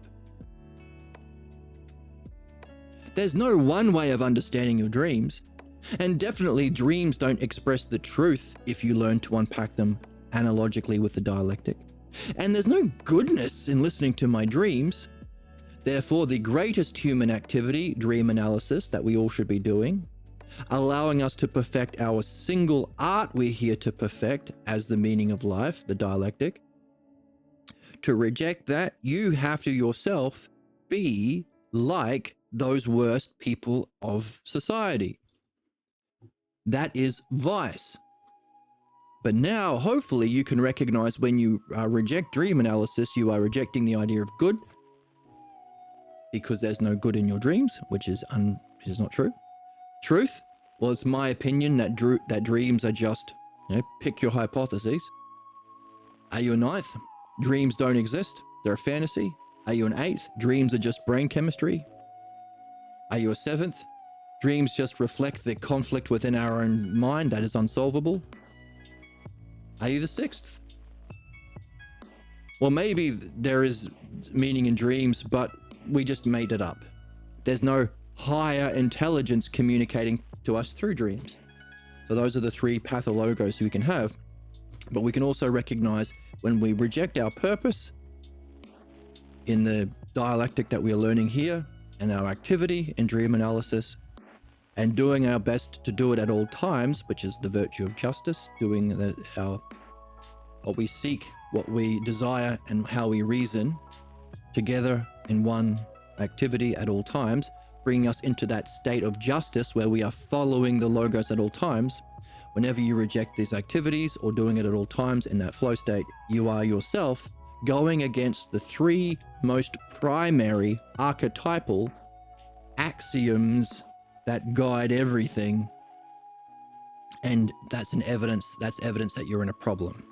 So catch it, write down what it feels like, what words come up, put it somewhere and go back to your work.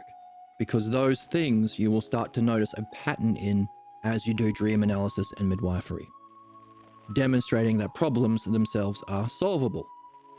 But we have an issue here.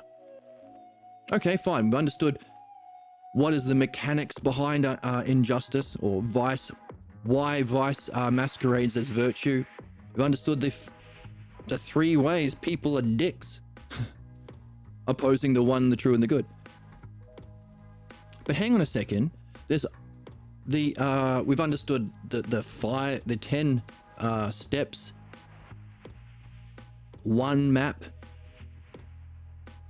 that's true about how we reach our good in our stages of development.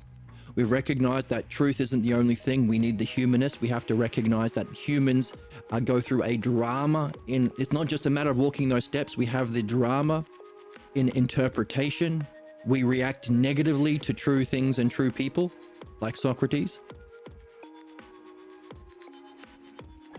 But in doing so, we saw that our goal is to go from the fifth kind of interpretation to the first, which is accepting the logos, free from any loyalty to any fundamental false beliefs that you are taking literally about yourself. In other words, completely overcoming the path of logos, free to follow the logos. Meaning the state of justice or excellence is an activity of following the logos, which benefits everyone. Whoever you talk to, whatever stage they're at, especially people who are genuine. Now, I get trolls in the chat. I don't often get people who are genuine who come in here, but maybe one day we can do our voice. We can get on Discord and we can have actual dialogues together, or maybe dream work or whatever. I'm open to that possibility now in our channel. People who are genuinely interested in this, genuinely reading whatever they're reading, genuine interest in overcoming their problems, and a genuine interest in wisdom, and not looking for an opportunity to cosplay their parents by shitting on what we do here. They're genuinely interested in wisdom and following the dialectic, following the logos, answering questions honestly, with no hint of blame, shame, or punishment at all, ever. Then I'm open to voice calls. Someone mentioned this a few months ago, or maybe a year ago, and I was like, I'm not sure, but I'm open to it now. So it benefits. But hang on a second. The one self of the first hypothesis, the one self, good self, or true self, is defined in the first hypothesis of Parmenides. But there's nothing about an activity. I mean, we've looked at our human ignorance. We've recognized the definition and demonstration, the whole and the parts, the model and activity, the definition of human problems, fourth hypothesis belief, and it functions in the image thinking we project onto the world. Shapes and colors. That's a racist shape. I mean, that's a black shape. No, black color. I'm racist. Boo. That's a woman shape. I'm an incel. Boo. That person wears a big hat with a cross on it. I'm going to agree with that person. Yay. That person has a funny hat and weird hair tassels. I'm going to listen to them. That person wears magic Mormon underpants and does soaking. Gooners. What a gooner. You can be a gooner. But they can be a gooner because I'm a Mormon. They're like a goon. They're a gooner. And they feel like a goon and they're a gooner. Some goons and some gooners and some weirdos. And there's some weirdos. So we can see there is a kind of whole and part, or definition and demonstration, which is of course the first two categories of the dialectic. That demonstration goes into the division, and that division ends in a conclusion, which comes back to the definition. So this definition and demonstration are the two primary categories of the dialectic that we are here to master. So we see the dialectic that we're here to master in how we talk with people and how we reason through ideas and how we read and how we do dream analysis is itself a reflection of reality. Hooray. Sneezing. Oh, I needed to do a second sneeze, but didn't happen. And we have another spammer in chat. I hate to have to tell you this. That was fake. That was AI. AI did. These spammers have crazy names. AI slop. Strategic Drabadiddle Dolabadoo 4YH. That's not a name. It's a rug pull. It's a rug pull. Oh probably. my fuck. Oh my favorite one. I hate to have to tell you this. That was fake. That was AI. But I know it is. These absolute dullards, borderline chimps who want to kiss a fox. Don't be disgusting. Don't be disgusting by kissing a fox. That's anti-feminist in some way. In some way, maybe it is. That's right, Emma. Do a poggers. Okay, poggers for you for getting it right. Now we're getting into extreme Jordan Peterson levels of whimsy. We are, so let's get back to it. So we've seen that there's a definition and a demonstration in human ignorance. We've seen that there's equally a definition, that state that we seek to have stay in as long as we can, wiggle your toes. Whenever you have that experience, however it comes, whether it be a gift or in dreams or wherever. Knowingness, usia, and its activity, the art of dialectic we're here to master is the meaning of life. Hang on a second. That self that we are seeking as our ultimate purpose or our first and final cause, or if we escape our fate, our destiny, our intended highest purpose and excellence for all living beings, destiny of man, that's just defined as the first hypothesis in the Parmenides. We've got definition and demonstration of ignorance, definition and demonstration of wisdom. Where's the demonstration of the first hypothesis self? Are we missing a category? And the human drama is itself to do with functioning. Your interpretations, your negative responses or blocks to truth are all things that you do. To reject is an activity you do. Someone says something new, unfollow, ban him from the majority report chat room, says Emma. I'm cute. Like, it's cutie pie. You may be cute, but you did allow the fascist mods of your channel to ban me from your channel. He's so far up his own ass. The mods are so far up their own ass. Calm your fucking tits. And they need to calm their tits. You suck. You're ugly. You suck. I'm gonna get your ass. And we need to get their ass. But it's something they have to do. When you're offering your own alternative beliefs, notice it's something you're doing. Oh, I like the idea of solving problems. Let's all be Mormon.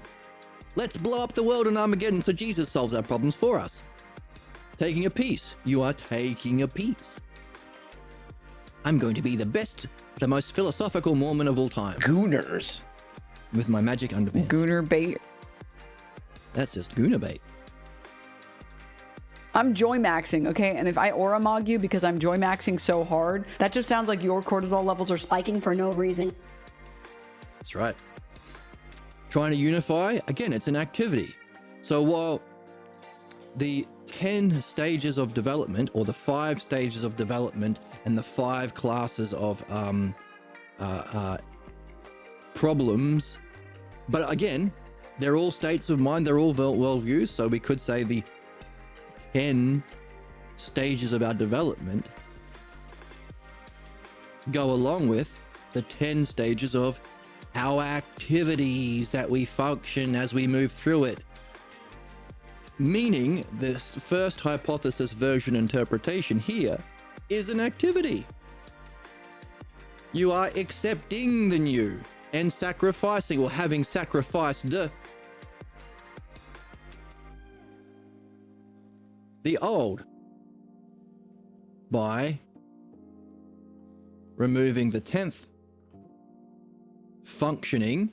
What's the 10th? The opposition to following the logos is your pathologos, loyalty to your fundamental false, unsuspected false beliefs. Hang on a second. That's a definition of the 10th.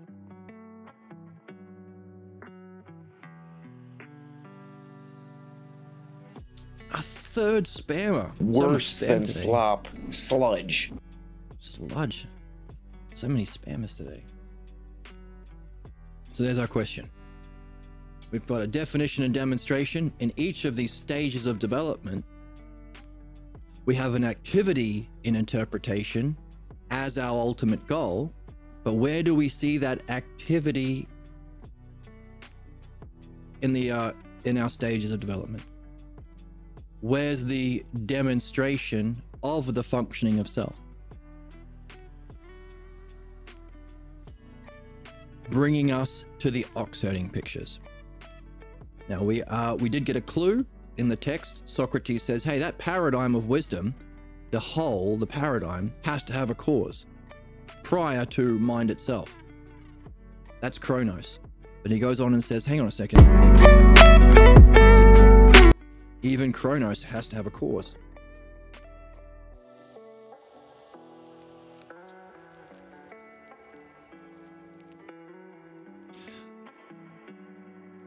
God the Creator uses the Logos as a paradigm or as a model, so he has to know it as a whole, as a model. If it has a mode of being, or exists eternally, it must have a cause. Since all that exists, second hypothesis, must have a cause. The cause of the Logos or paradigm we call Chronos. However, by that same reasoning, it itself must have a cause, and we call that Uranos. The ultimate cause of all that we say is the one or the good. Or what we are saying also, the true, or in one word, the Logos self. The ultimate cause. So that would be Uranos. So it sounds like Uranos sounds something like the first hypothesis. And there is some activity, Chronos, that can give rise to the second. Just as we are seeking an enlightenment state where we have sacrificed the old and we are, as Socrates says right at the end, following the Logos.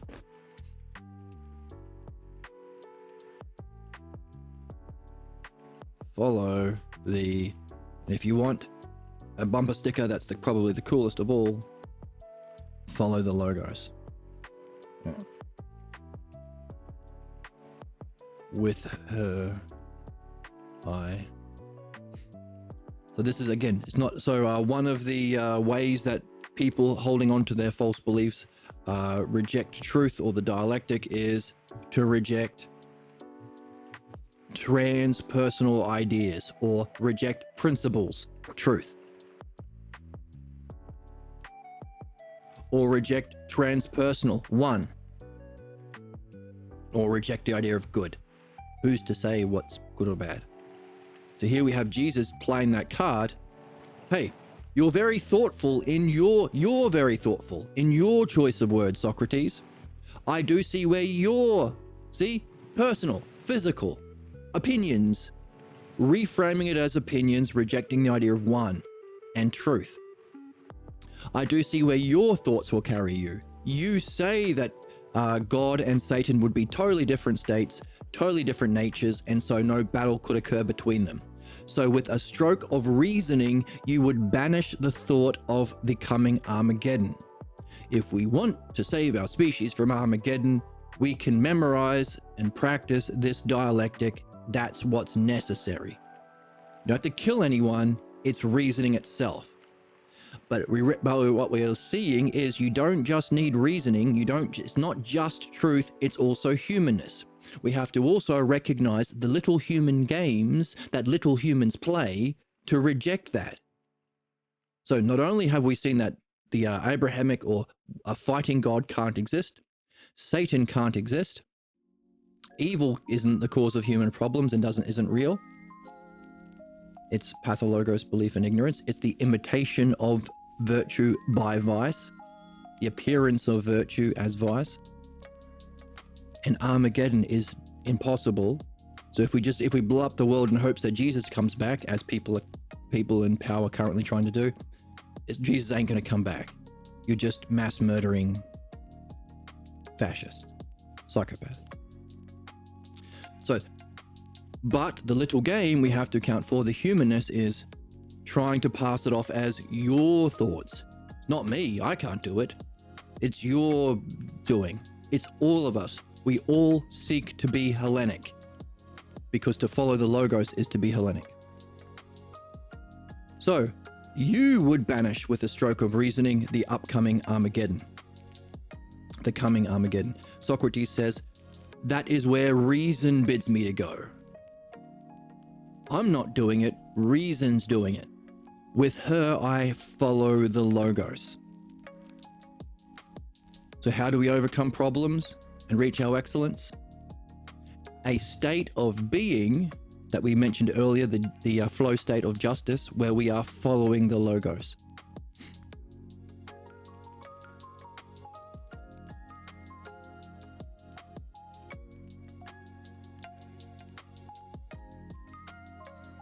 And that following the Logos is what we do to know thyself, and therefore it is a one single path called being Hellenic. We all need that. It's true and good and one for all. And to know thyself by following the Logos is to know thyself is Hellenic, and the method is following the Logos. So that's our issue. What's our issue? How can we account for that state of being where we are following the Logos, having sacrificed forever our problems, the state of freedom? Or to say it another way, if the first hypothesis is the definition of self, which might be Uranos, what about the state of Chronos? And is that state of functioning from the self higher? It's one thing to have an experience of mind, but does it take time and work and play and fun and practice to take that experience of mind and turn it into the functioning or the art of the dialectic? Therefore, while we've recognized the different cognitive stages in this kind of a hierarchy, could we put the third in terms of human spiritual development above the second? And would that make the functioning of the self, or Chronos, a stage above the first? Now, Uranos has to be the cause for Chronos, so maybe it would go underneath the first hypothesis on the map. But in terms of a spiritual state or a state of being, is it higher? So that's our question. What are we doing?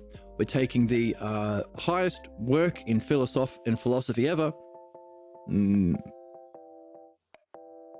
principle, I suppose. I mean, we could say, well, adding midwifery and dream analysis to it is also important, but pretty much the pinnacle of the dialectic, the representation of the dialectic in the map of soul's development, we get from Socrates' teacher Parmenides, and we're adding to it by looking at the oxonic pictures, having read this work from Pierre Grimes, with these questions in our back pocket. And to have a question, to carry a question, is to be on a quest.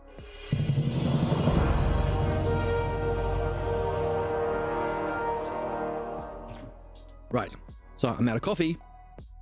Let's jump into reading that book. We've done so much review over the last few episodes and refining our question before jumping into the oxiding pictures. We've been promising the oxiding pictures for a while. Let's finally jump into it. Let's do that right now. I'm eating a cookie, but let's talk about the oxiding pictures while we're doing it right now. The book mentions it. Also, it's the closest thing to a logos or a map of spirituality. The oxiding pictures are for the guru to be able to judge the student. Where are they at their level of development? How can you recognize the state of mind they're at? How it functions, and what might be the next stage that is anticipated by it. So it is mentioned in this book for us to do a sequel to this book, Socrates and Buddha, a talk about the oxiding pictures in heaven.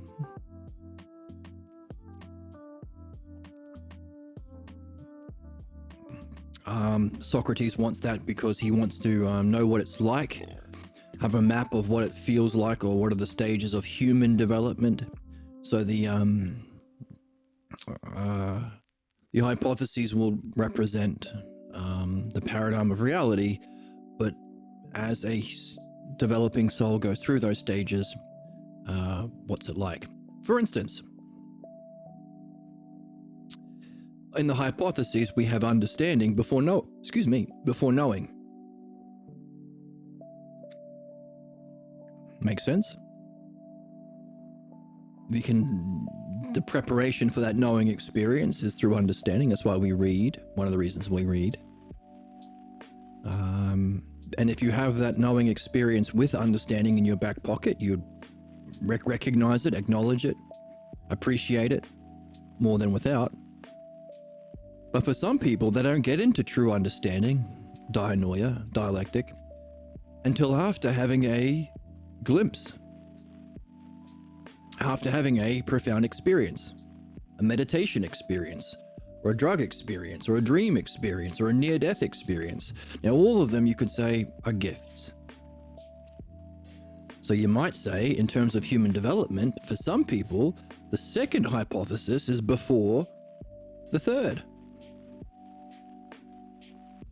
They might never question their beliefs until they've had an experience of something more real than their beliefs and images have told them about, awakening them up to the philosophical quest. But then we could also equally say, well, okay, that might be a rare thing, maybe. But after that experience, let's say you do understanding first and then have that knowing experience, so you have 3 and then 2 hypotheses. Well, wouldn't you be further perfecting your understanding by using that experience as the model? It was the model for understanding all along.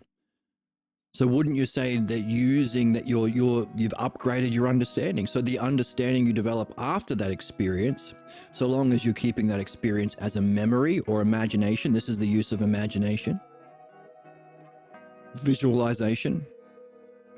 Socrates talked about, hey, if you are engaged in beer drinking or lovemaking, you don't want to be fantasizing. You want to be engaged in philosophical speculation, visualization. This is one such activity. Imagining your experience again, bringing yourself back into it, which is what happens in dream analysis. What was that like in your dream when you had this state of mind? You're bringing yourself back into it through question and answers and imagination or visualization. It's philosophical speculation, different from fantasy, which is the opposite. It's speculating on your false image of yourself. So you're not a reasonable gooner. Goon.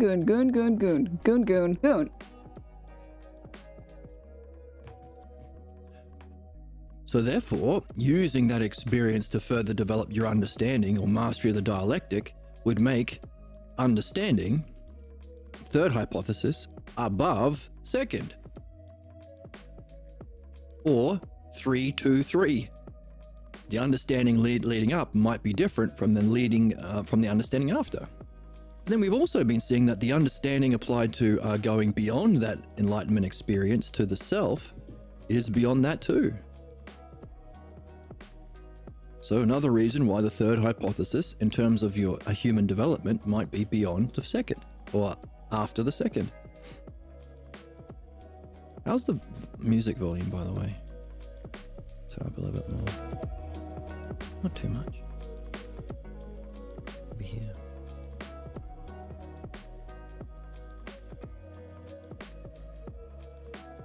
Equally the same question that we are carrying about the first hypothesis.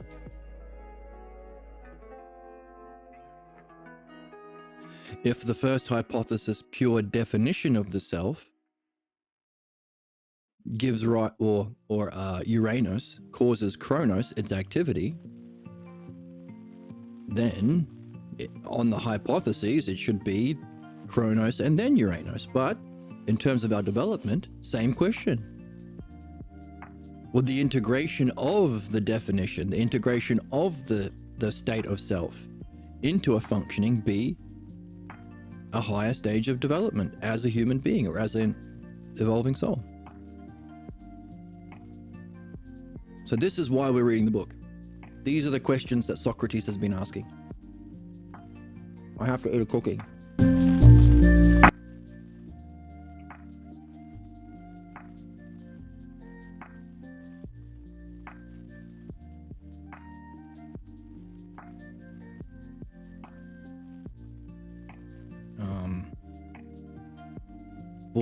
Buddhism. B-U-D-H. B-U-D-I. B-U-D-D-H-I. Oh.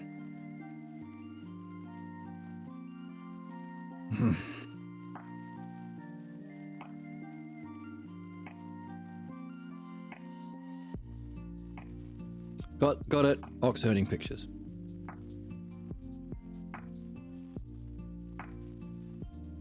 I've eaten my cookie, so let's jump in.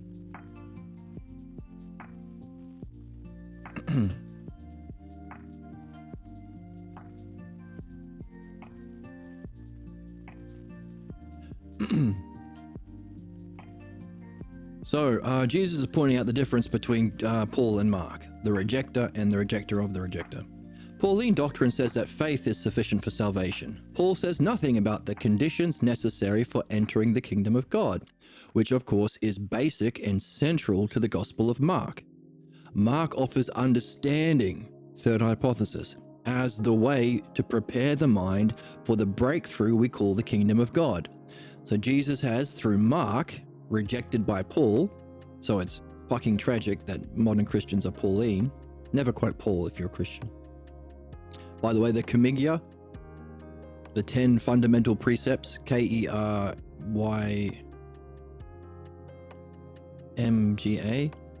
about what it means to be a Christian, faith, accepting the Lord, all that shit, that's all Paul shit. So tell your friends.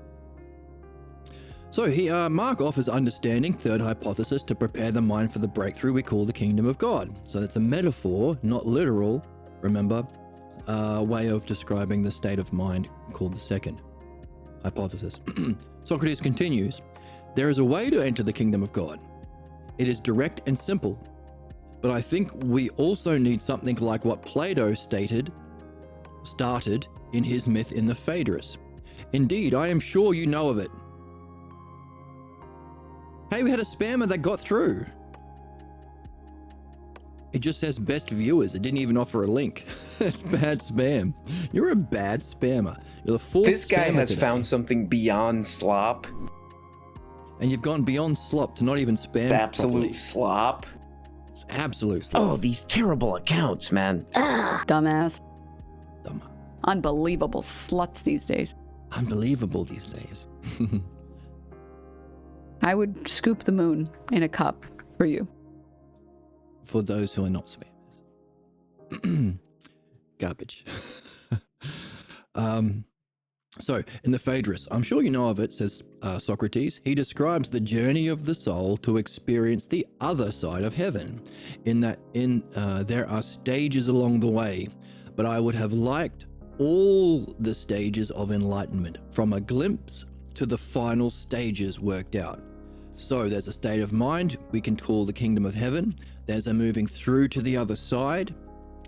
There are stages where you have a glimpse of the second hypothesis. So again, this map of the hypotheses is a fantastic map and hierarchically ranks reality in our soul's movement.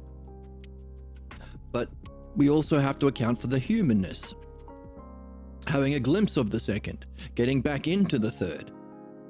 So he just said Mark offers understanding, third hypothesis, what we call the dialectic, to reach the second. But Socrates is saying, hang on, you might start with a glimpse of the second and then get into understanding. And then go back, maybe having some more glimpses.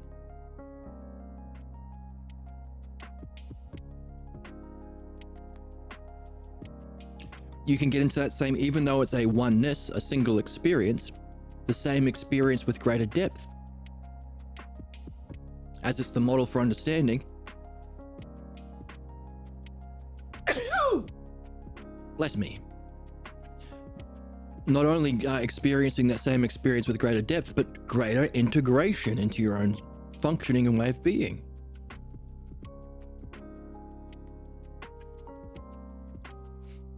As it is still not the first hypothesis, it is therefore a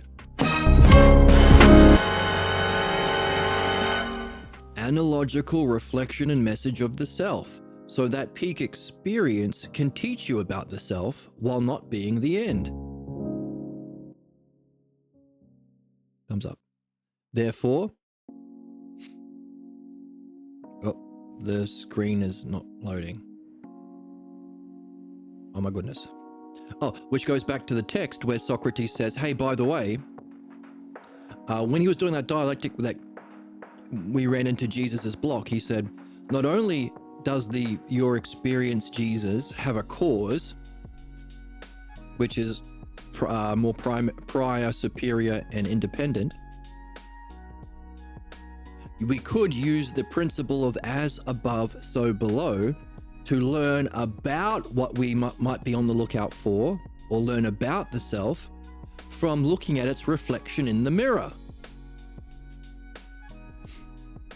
And of course, Socrates says many people who've had this second experience think that it's the greatest experience. So therefore they start their own cults or religion, it changes their life, blah, blah, blah, blah, blah. Many groups started in this way. But of course, Jesus hit his block, and therefore we need to write, or you need to write the sequel, Socrates and Jesus, a dream analysis and midwife talk in heaven, so we can overcome that block. So we never got a chance to reflect on through dialectic. Again, question and answer, understanding, imagination, visualization, ousia. We never got a chance to use that principle of as above, so below to wonder about what the self might be. But you can put that in your book after dream work, maybe, after he's removed his block. So, from a glimpse to going into it in greater depth, further integrating it into your way of being, and recognizing that you are supposed to take it with an open and curious mind, not certain that you've reached the end, analogically, not literally, as a message about its cause, the self.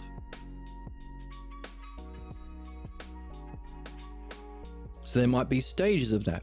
Oh, and also, if this was a handbook for gurus to help students, we can't pretend the fundamental force of human problems and ignorance that prevents enlightenment is our pathologos. So there has to be some way of also using that same understanding to free yourself from your pathologos blocks and your misinterpretations. So taking all of those together, can we have a map going from a glimpse to that development, integration, further depth, removal of our blocks, and also reflection on it as a reflection, so we can go on to reach its cause, or as Socrates says, the other side of heaven. So I would like, in the journey there are stages along the way, I would like all those stages of enlightenment from a glimpse to the final stages fully worked out. Jesus says, I agree with that. Interesting it is that before our talk, I encountered some Zen masters, and they spoke about their use of the ox herding pictures for that very thing. In each picture, there is a beautiful and profound statement of the state of mind of the seeker. That's what I mean by using it as a kind of like a handbook. The state of mind of the seeker, number 1. What is encountered, number 2. How it functions, number 3. And each one ends with a suggestion of the sequel, so that as a whole, it represents the spiritual life of man. So, state of mind, what's encountered, how it functions, and the next stage. Now, we already have done a reflection on the fact that there's 4 stages of that, therefore dialectic likely might be there.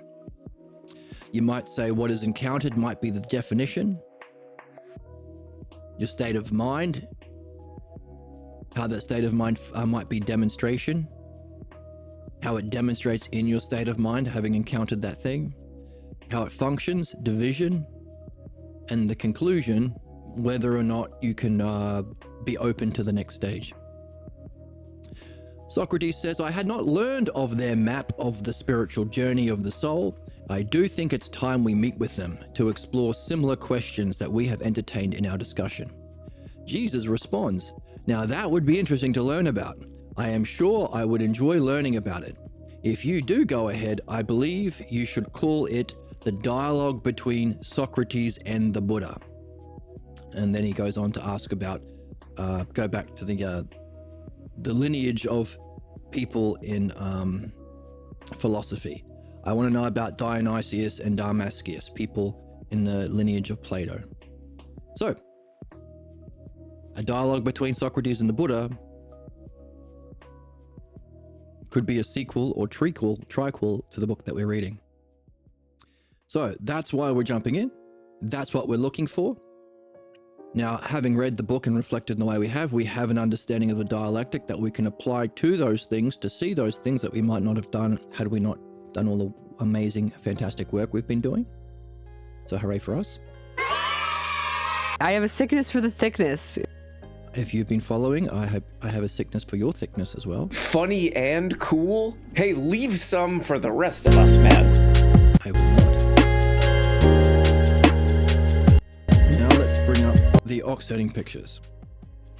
Now we have done some work on this in this series before, but we stopped before we reached the 10th. So, but in the last couple of weeks, we've done a lot of work on, as I load this up, a lot of work on understanding the hypotheses and our blocks. Here we go. Get ready. Let's jump in.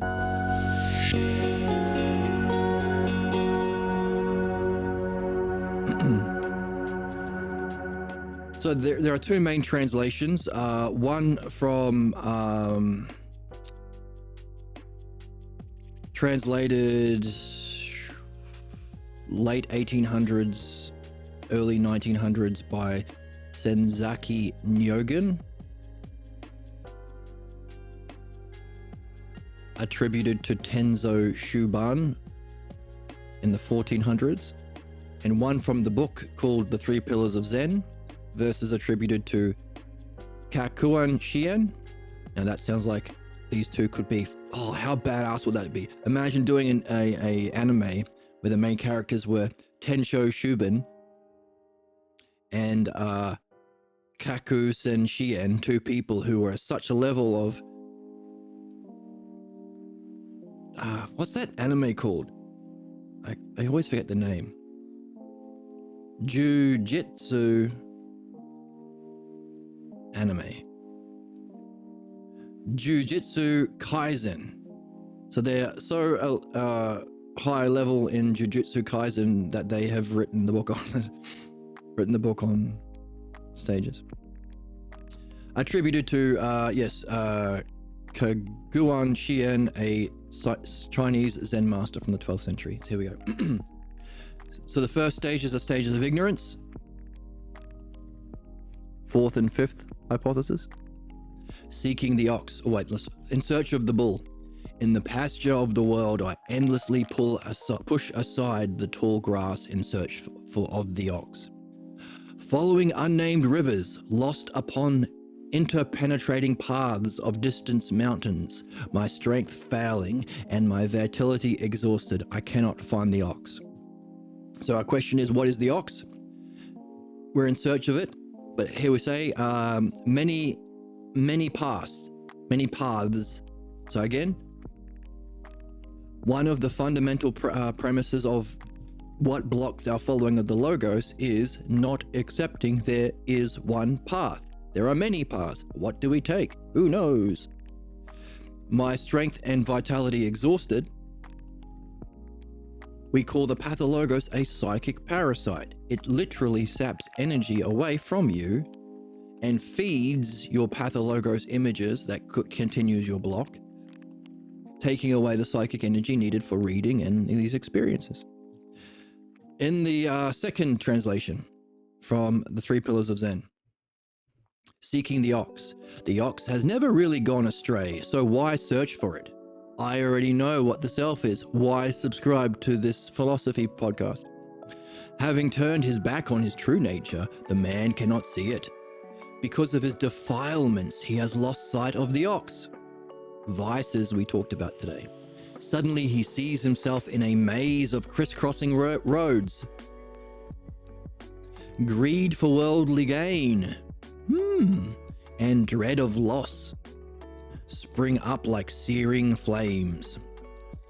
Ideas of right and wrong dart out like daggers. Today we also talked about how we can unify our soul by recognizing that what our reasoning desires, wisdom, what our outward moving part of our soul, truth, courage, seeks, and what we desire for ourselves, our goodness, can be the same thing. That's the unity that brings us into that state of justice. Whereas if you desire worldly gain and your outward movement is to prevent your loss, you're not singularly unified on a desire for wisdom, seeking of wisdom. And of course, ideas of right and wrong are used to attack people, clip chimping, You're wrong, so I get to punish you. And you're only wrong because you don't agree with my beliefs. So in that, can we see what we are, what's encountered? Nothing. State of mind? Strength failing, vitality exhausted. How it functions? Using your opinions as a debate dweeb. Debate dweeb. Using your opinions of right and wrong as daggers. How does it lead to the next? Well, let's look at the poem. The poem. Oh, and there's an image. So there's a little man. So there's a paragraph, an image, and a poem. That's all three together we take for each stage. A little dude looking around in a forest or by a forest. Desolate through forests and fearful in jungles. There's our state of mind. He is seeking an ox. So fear. Talked about Keegan Teagan earlier today. This guy had to admit that from Instagram and YouTube and stuff. He points out to the fact that right-wingers, conservatives, religious, they're motivated by fear. They have an enlarged amygdala in the brain. They're in state one. They don't seek the mind or the self. They think they have it already. They're in a perpetual state of fear. They want material pleasures and they're afraid of losing it, so they can be scammed by dictators and religious authorities to kill the immigrants or vote for these draconian fascistic laws because of fear of losing what they have. Up and down nameless wide flowing rivers. In deep mountain thickets, he treads many bypaths. Like the book. One path, remember? Bone tired, here weary, he carries on his search for something which he yet cannot find. At evening, so this is the last line that anticipates the conclusion, he hears cicadas chirping in the trees. Now we have got from our text the idea that Socrates started off like this. There's no meaning. His friends, his family, his religion, his culture. The same seventh hypothesis, God versus Satan horseshit. No meaning, no resolution, perpetual conflict cosmically as there is within the soul. But then he came across a musician that made him wonder, maybe there's something beyond this seventh hypothesis, negative worldview. The chirping of cicadas.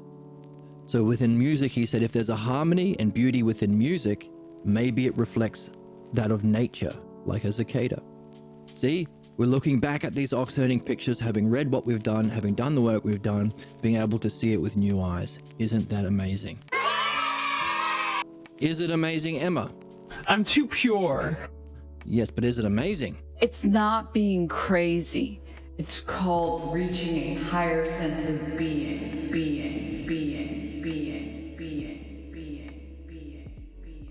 That's what I'm saying. Now, underneath we see Pierre Grimes's version. Well, let's go through the original version first. Number 2. So from seeking the ox, not really seeking, you think you know it already.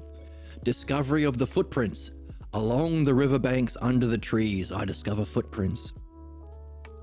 Remember, this is to judge a state of mind you're in and your own stage of development. What level are you in? Now, if you're watching this, I suspect you're probably not in the first one. Discovery of the footprints. Along the riverbank, under the trees, I discover footprints. Even under fragrant grass, I see his prints. Deep in remote mountains, there they can be found. These traces can no more be hidden than one's nose looking heavenward. What does the ox mean? Maybe self, maybe mind, maybe the logos.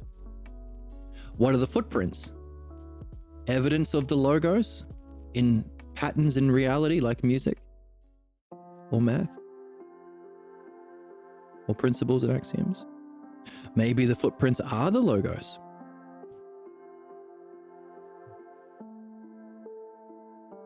What are we doing? We're adding understanding to this map of spiritual development. 3 pillars version. Oh, here's the man in the picture. He's looking, and I guess he's seen some tracks somewhere. These are strange little pictures.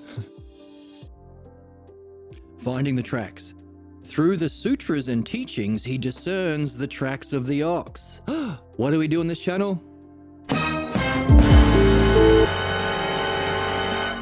We read.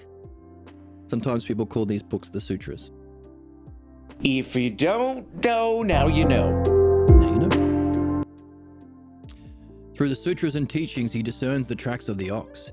He has been informed that just as different shaped golden vessels are all basically of the same gold, so each and everything is a manifestation of the self. Uh-oh.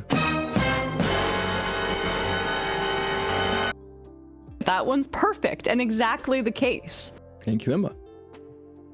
But he's unable to distinguish good from evil, or truth from falsity.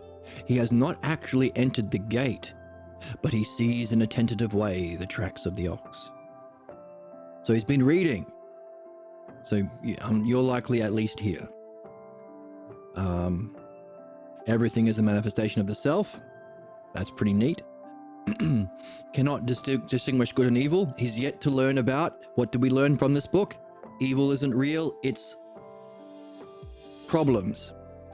The source of evil isn't the devil. It is our pathologos. And the source of that is the appearance or the fake appearance of virtue, but really vice, based on our images of our shapes and colors, images of our loved ones from childhood.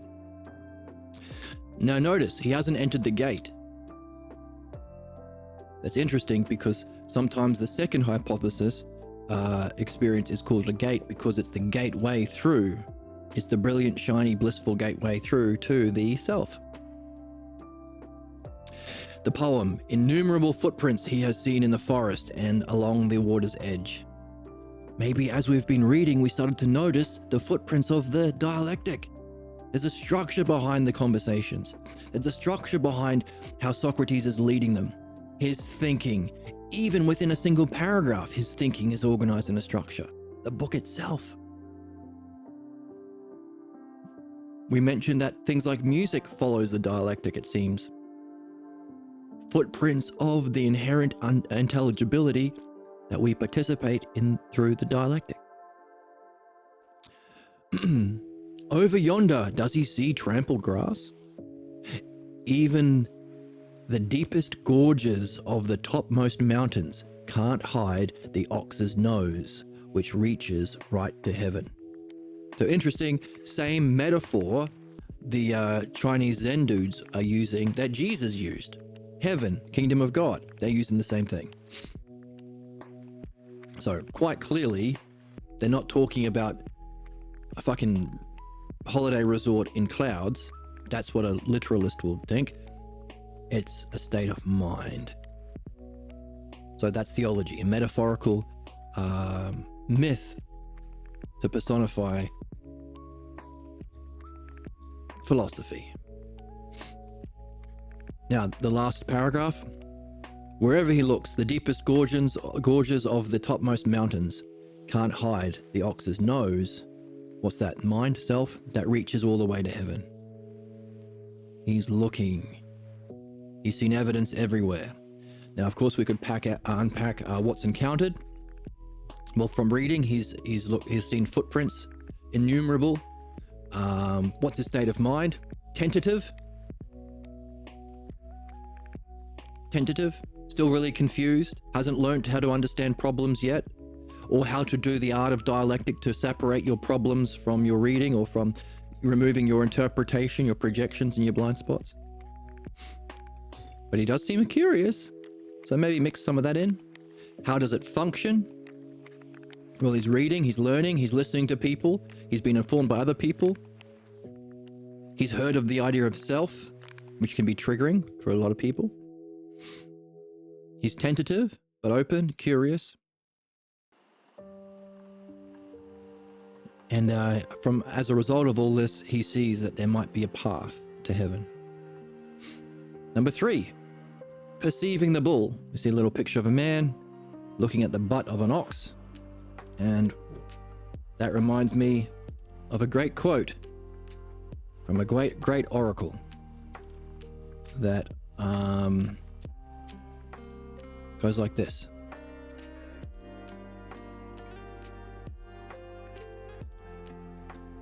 God damn it.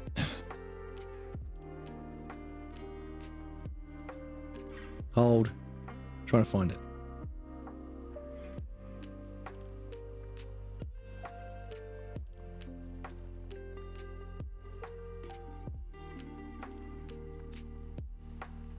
Off the perky, call me Kirky. No, not that one. Not off the perky, call me cookie. Where's this one? Here we go. I'm eating the testicles of this bull, and I'm eating it raw. So maybe the man chasing the ox is thinking, I'm eating the testicles. Oops. He's thinking, I want to eat those I'm testicles. eating the testicles of this bull, and I'm eating it raw. He wants to eat the raw testicles of that bull. Maybe. I'm eating the testicles of this bull, and I'm eating it raw. I thought I had a longer one. The oracle talks more of bull testicles. I shouldn't be wasting time with this nonsense. That's why I have a soundboard. But all right, let's keep going. It makes sense. I do. So there he is, looking at the butt of the bull. Perceiving the bull, I hear the song of the nightingale. Interesting, the role music has been playing in the book that we've been reading. Can wake people up, can make people curious, can make them wonder about a higher way of being different from the way they've grown up, because there is a harmony or an order in reality and a beauty that we can carry with us even after the final note has been played. I hear the song of the nightingale. The sun is warm, the wind is mild, willows are green along the shore. No ox can hide. But what artist can draw that massive head and those majestic horns? The sun is warm, the wind is mild. Willows are green along the shore. Starting to notice even our physical world differently. So people talk about being able to smell things that they used to smell, but now they're smelling them again. Noticing the breeze and the smell of the grass. The first glimpse of the ox. So, seeking the ox and finding the tracks, the two stages of ignorance. Now you've had a glimpse. Glimpsing the ox. So a first glimpse into self or the mind or the logos. Not sure yet. Second hypothesis. If he will but listen intently to everyday sounds, he will come to realization that, and at that instant, see the very source. Could be the first, that's the source. Could be the second, that's another source. The six senses are no different from this true source. As our consciousness goes out through our physical senses, the bringing it together, as described in Socrates talks about in the yoga in his last days in the Phaedo, bringing it together into a single sense and then separating it. So moving from the physical world of senses to maybe the mind or the single sense of ousia. The six senses are no different from this true source. In every activity, the source is manifestly present. It is analogous to the salt in water or the binder in paint. When the inner vision is properly focused, one comes to realize that that which is seen is identical with the true source. Having a glimpse of the source or intelligence itself. A nightingale warbles on a twig. The sun shines on undulating willows. There stands the ox, but where could he hide? That splendid head, those stately horns, what artist could portray them? So he's finally seen the bull. The mind, recognized it as the source, seen that it's everywhere, so recognizing that the essence of everything in reality is mind.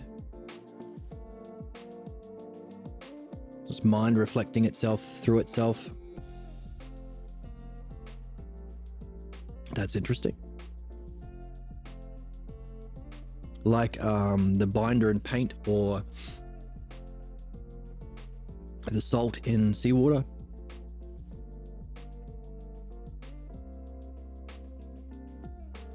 He's still chasing the ox, and the so what's encountered? Mind. State of mind. Realization. In an instant. This is the glimpse, or the instant between moments, the bright shiny light of being.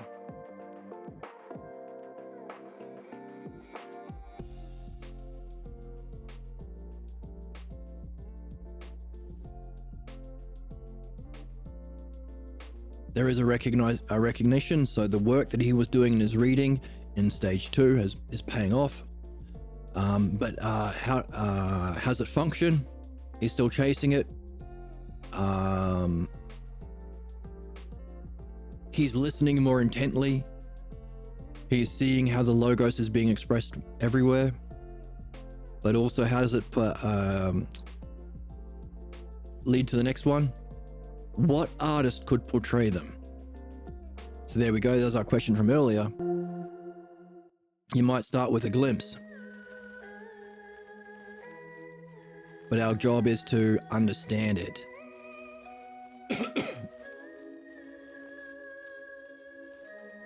What artist could portray it? It's just a glimpse. Now that's where Jesus ends, it seems. A lot of people have that glimpse, forget about it, go back to their old problems, because the pathologos is even stronger and more powerful as a force. The psychic parasite that we carry within our souls is even more powerful than a glimpse. Or start their own cult, their own teaching. They've glimpsed the greatest. What more could there possibly be? And that seems to be where Jesus ends his journey to devastating conclusions.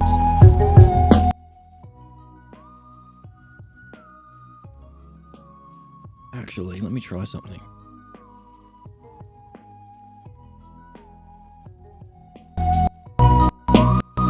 I'm gonna do cuts. I think the music like freaks out and gets really loud when I do scene transitions. So maybe if I do cuts and not fades, it won't do it as much. We'll see. This one maybe will. The zoom.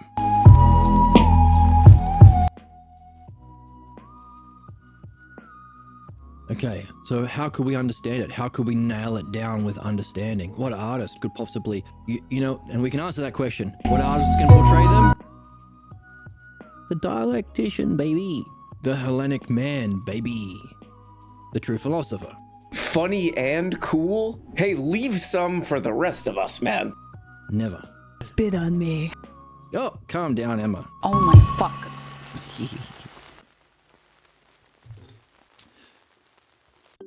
So, seeking the ox, finding the tracks, first glimpse of the ox, catching the ox, catching the bull. I seize him with a terrific struggle.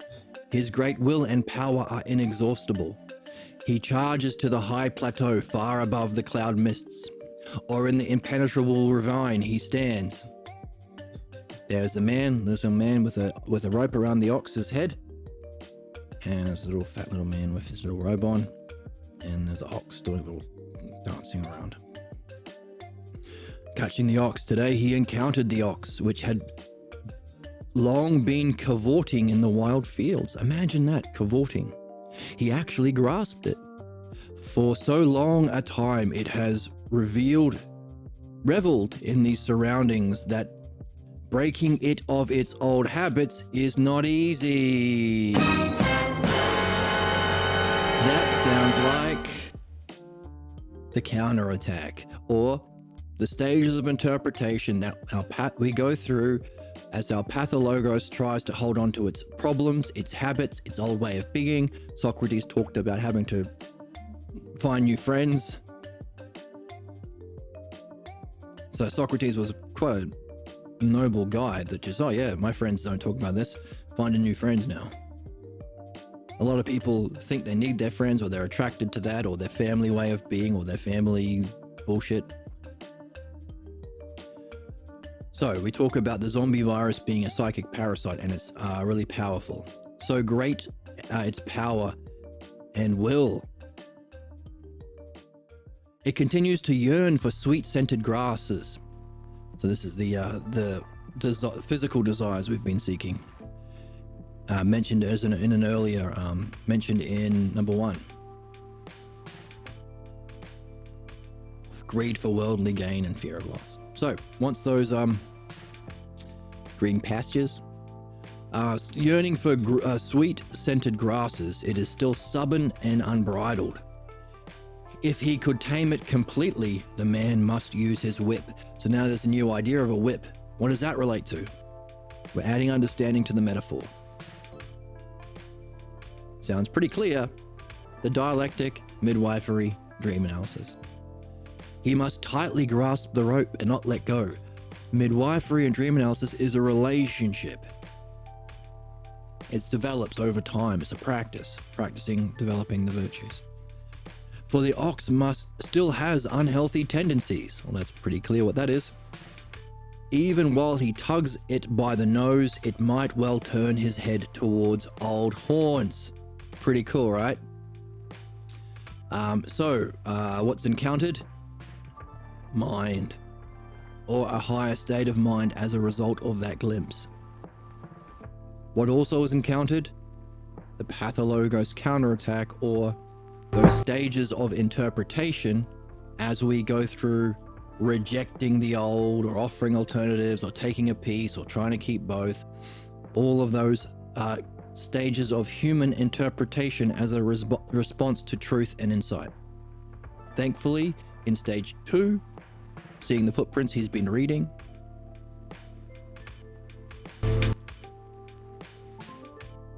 in stage 4,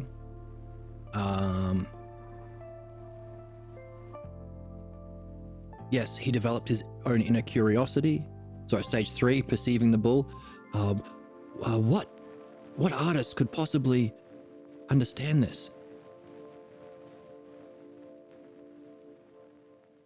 So coming into play here with the whip. Dream work, midwifery, I would say.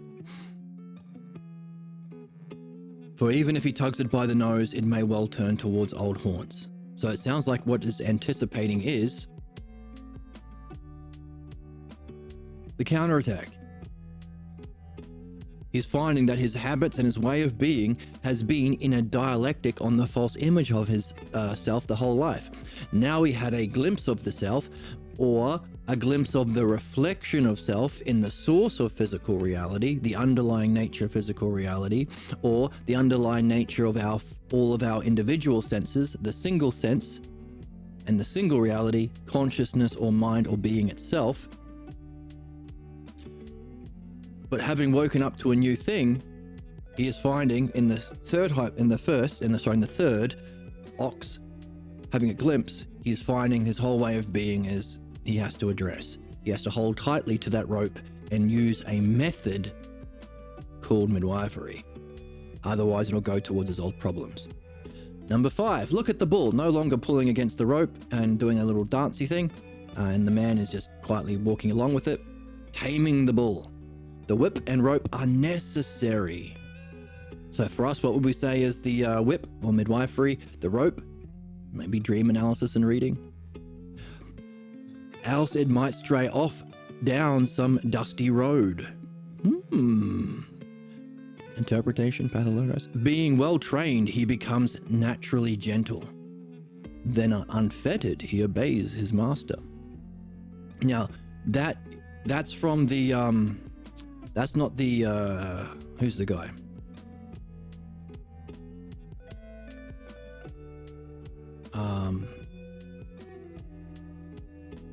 12th century Senzaki Nyogen. No, sorry. 12th century Kyoan Shiyan. The also 12th century Kakuyan Shiyan. They got the same last name. No, different. Shiyan or Sheen. The Sheen one has more to it, so I'm thinking that last line,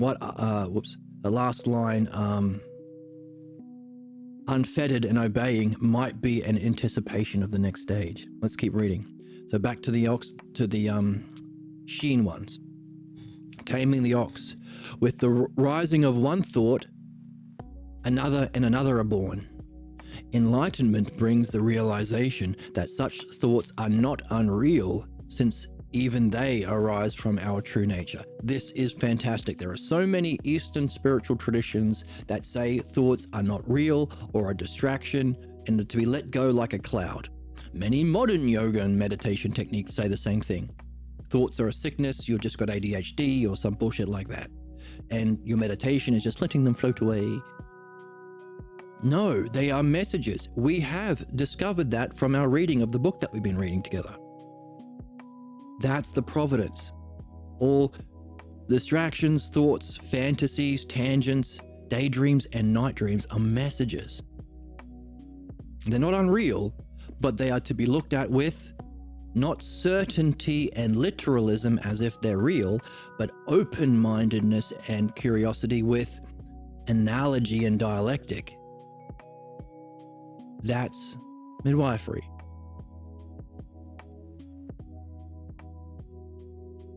Recognizing that it's all source, reflecting the self logos back to the self. And underlying it is the source, as salt in salt water. So he realizes that thoughts have a progression, a cause and effect. Thumbs up. We've seen that in our work. The thoughts that we have come from a state of mind, coming from an image of the self. And of course, those thoughts and actions have conclusions, either fate or excellence. Fate or destiny, our problems or excellence. So recognizing this, so 4 seems to be, the catching of the ox seems to be the counterattack to your third ox herding picture glimpse. 5, it seems like you're starting to have some success by recognizing there's an intelligibility behind your thoughts and problems. They arise from our true nature, the messages, providence. It is only because delusion still remains that they are imagined to be unreal. This state of delusion does not originate in the objective world, but in our own minds. Hooray. Pretty good. Pretty good. I would scoop the moon in a cup for you. And we scoop the moon in a cup for this as well. Right? And she spit on him also. Whoop, also she spit on him. You can be a gooner. And that's okay, because you can be a good. Goon. That's how much. All right, so it arises in our own minds. We carry our problems with us. Projection, blind spots, interpretation.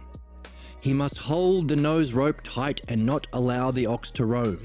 Virtue, keep it as a practice. I try and do this as much as I can every day.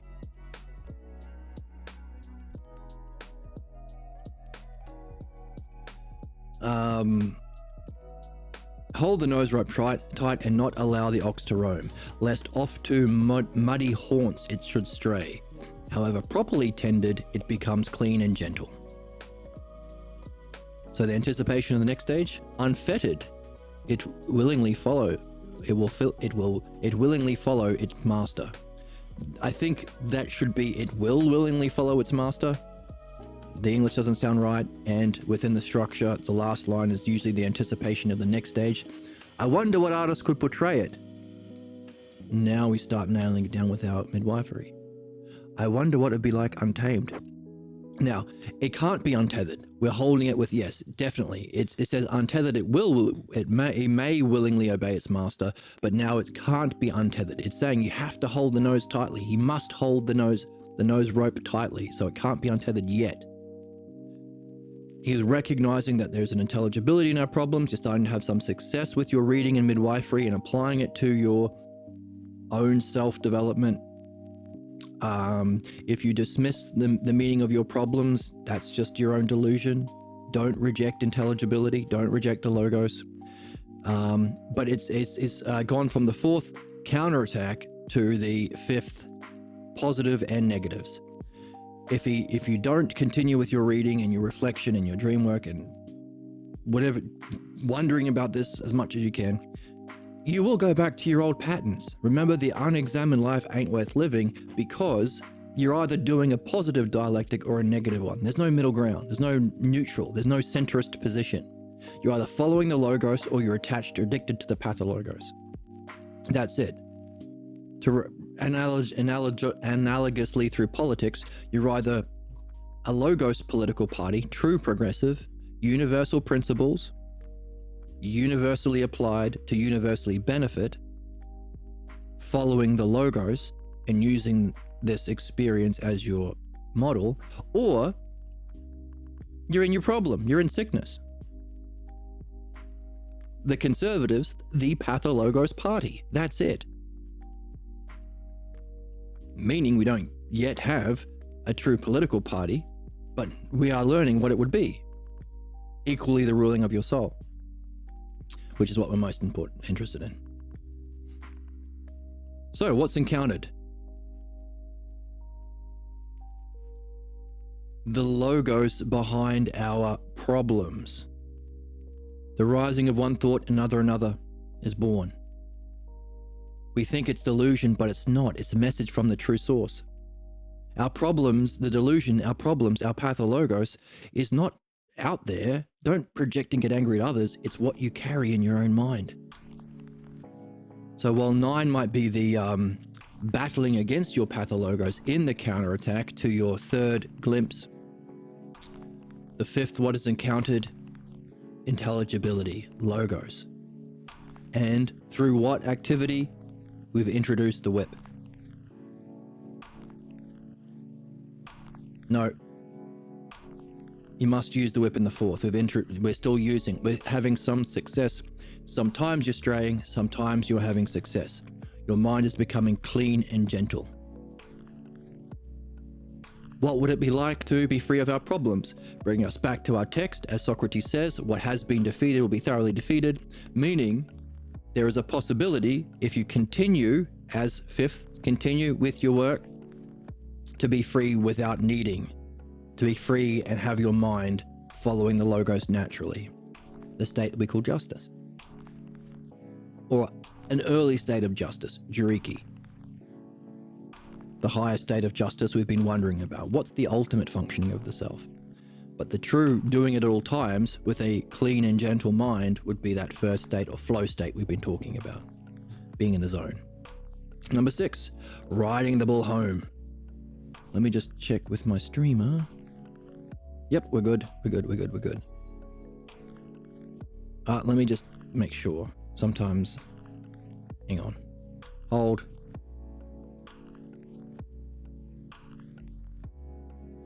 Just like I thought. Fuck. Okay, we're gonna have to finish.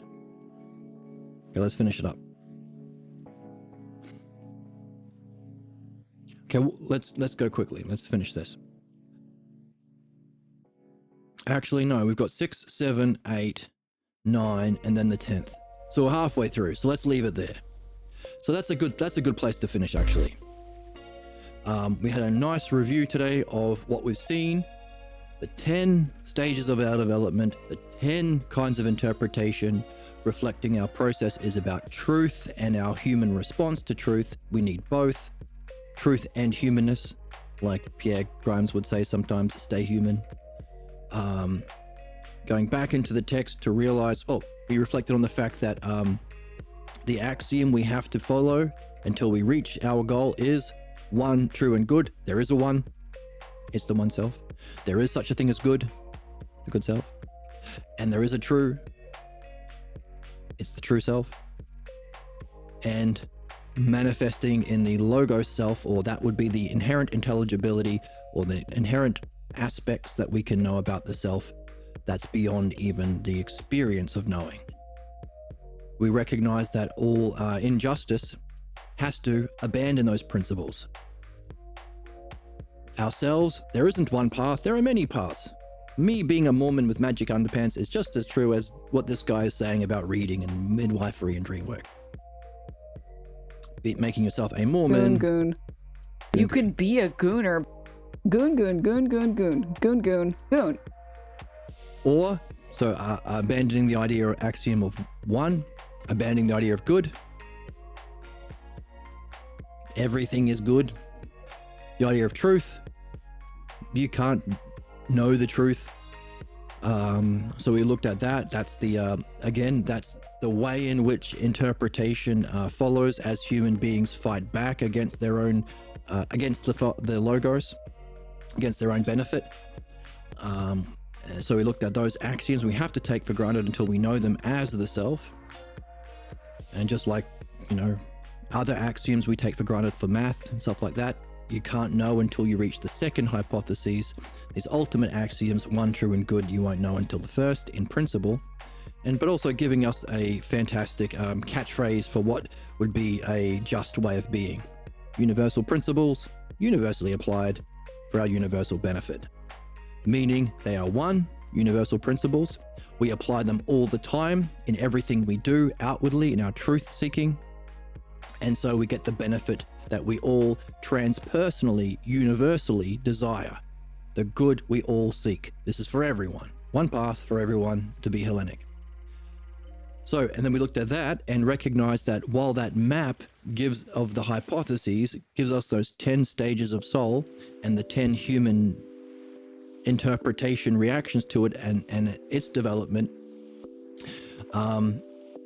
you're not just, it doesn't represent the individual's experience. You might have a glimpse of the second before you get into third, before you get into understanding. Or after you've gone through understanding to have a glimpse, you have to do some more work. Therefore, Socrates says we need to get into the ox-herding pictures, and that's what we've seen. There was some understanding in the second ox-herding pictures if you're reading. Your glimpse in the third brought a curiosity. How could an artist nail that down? The fourth experience, your counterattack, shows you the need to do third hypothesis understanding after your second hypothesis glimpse. So these ox-herding pictures might bring together interpretation and the stages, the humanness and the truth. We're looking for, in our reading, what's encountered, your state of mind, how it functions, and how it finishes, whether or not it anticipates the next stage or whether it's blocked. Giving us definition, demonstration, division, and conclusion. Meaning, each one of these conclusions that we've been reading could be a block representing a pathologos or interpretation, or it could be a healthy state. For example, at the end of the third identity glimpse, what artist could draw that massive head and those majestic horns? That could be openness and curiosity, allowing you to go to the next stage, nailing it down as an artist in dialectic. Or it could be like, what artist could? As in, no artist could be a block. It might as well, our soul might as well turn towards old haunts. In other words, I better stay with my work, otherwise it will, or might as well give up. The last one we read. Untethered, it will willingly follow its master. Are you open to that possibility, or are you blocked from that possibility? So, can we see definition, demonstration, division, and conclusion, or what's encountered, your state of mind, how it functions, and how it ends for you within each of these, but bringing in all of the actual terms and understanding that we've been developing into this mythology or mythological language or analogy language, and add intelligibility into a tradition that hasn't had it yet. So not only are we improving the philosophy by adding the hypotheses needed in Parmenides, we're adding to the Eastern spiritual tradition or Zen Buddhism by bringing over the understanding to make sense of that. But also it's giving us an opportunity to reflect on what it would be like for a human being to go through what we've been describing, the humanness element of it. To go from a glimpse, facing your counterattacks, realizing you need midwifery, dream analysis, to continue your reading with your friends over reflection with your friends over coffee, cheers. So, stages of ignorance, seeking the ox or not seeking the ox if you think you already know better, seeing the footprints, like music, the chirping of the cicadas. Maybe there's a understandability in reality. 3, having a glimpse of mind or source or self. wondering about what we can do with that. How can we nail it down? How can we turn it into an art? 4, your counterattack. Going towards your old haunts. Breaking your old habits isn't easy. It's a struggle. It has great will and power. 5, starting to have success. Recognizing that, hey, all of those counterattacks and thoughts and problems are not unreal. It sources the self. In other words, problems are solvable. And by recognizing that, in the 5th, taming the ox, by seeing the self-logos inherent in our problems, you're having success. Sometimes it's clean and gentle, sometimes it's going off the muddy haunts. So, number 1, ox herding picture. Seeking the ox. Confusion, many paths, anger, physical sense, pleasure only, debate bro, using your ideas of right and wrong as daggers. Seeking the ox. Seeing the footprints. Finding the tracks. Discovery of the footprints for finding the tracks. You've been reading, starting to notice there might be a pattern. 3, having a glimpse, glimpsing the ox. First glimpse. Number 4, catching the ox. Realizing you need a rope and whip to remove your problems and integrate your experience of consciousness, mind, or self. 5, having some success and wondering about what it would be like to be completely free of your problems. What would it be like to be completely free of your problems? Find out next time as we continue into the last 5 ox herding pictures. And then maybe even the recent translation by Dr. Grimes, the author of the book we've been reading. Exciting. Are you excited? I hope so. And I hope to see you next time. See you then. Subscribe. Donate to the channel if you want. Join the Discord if you want. Work button if it wants to.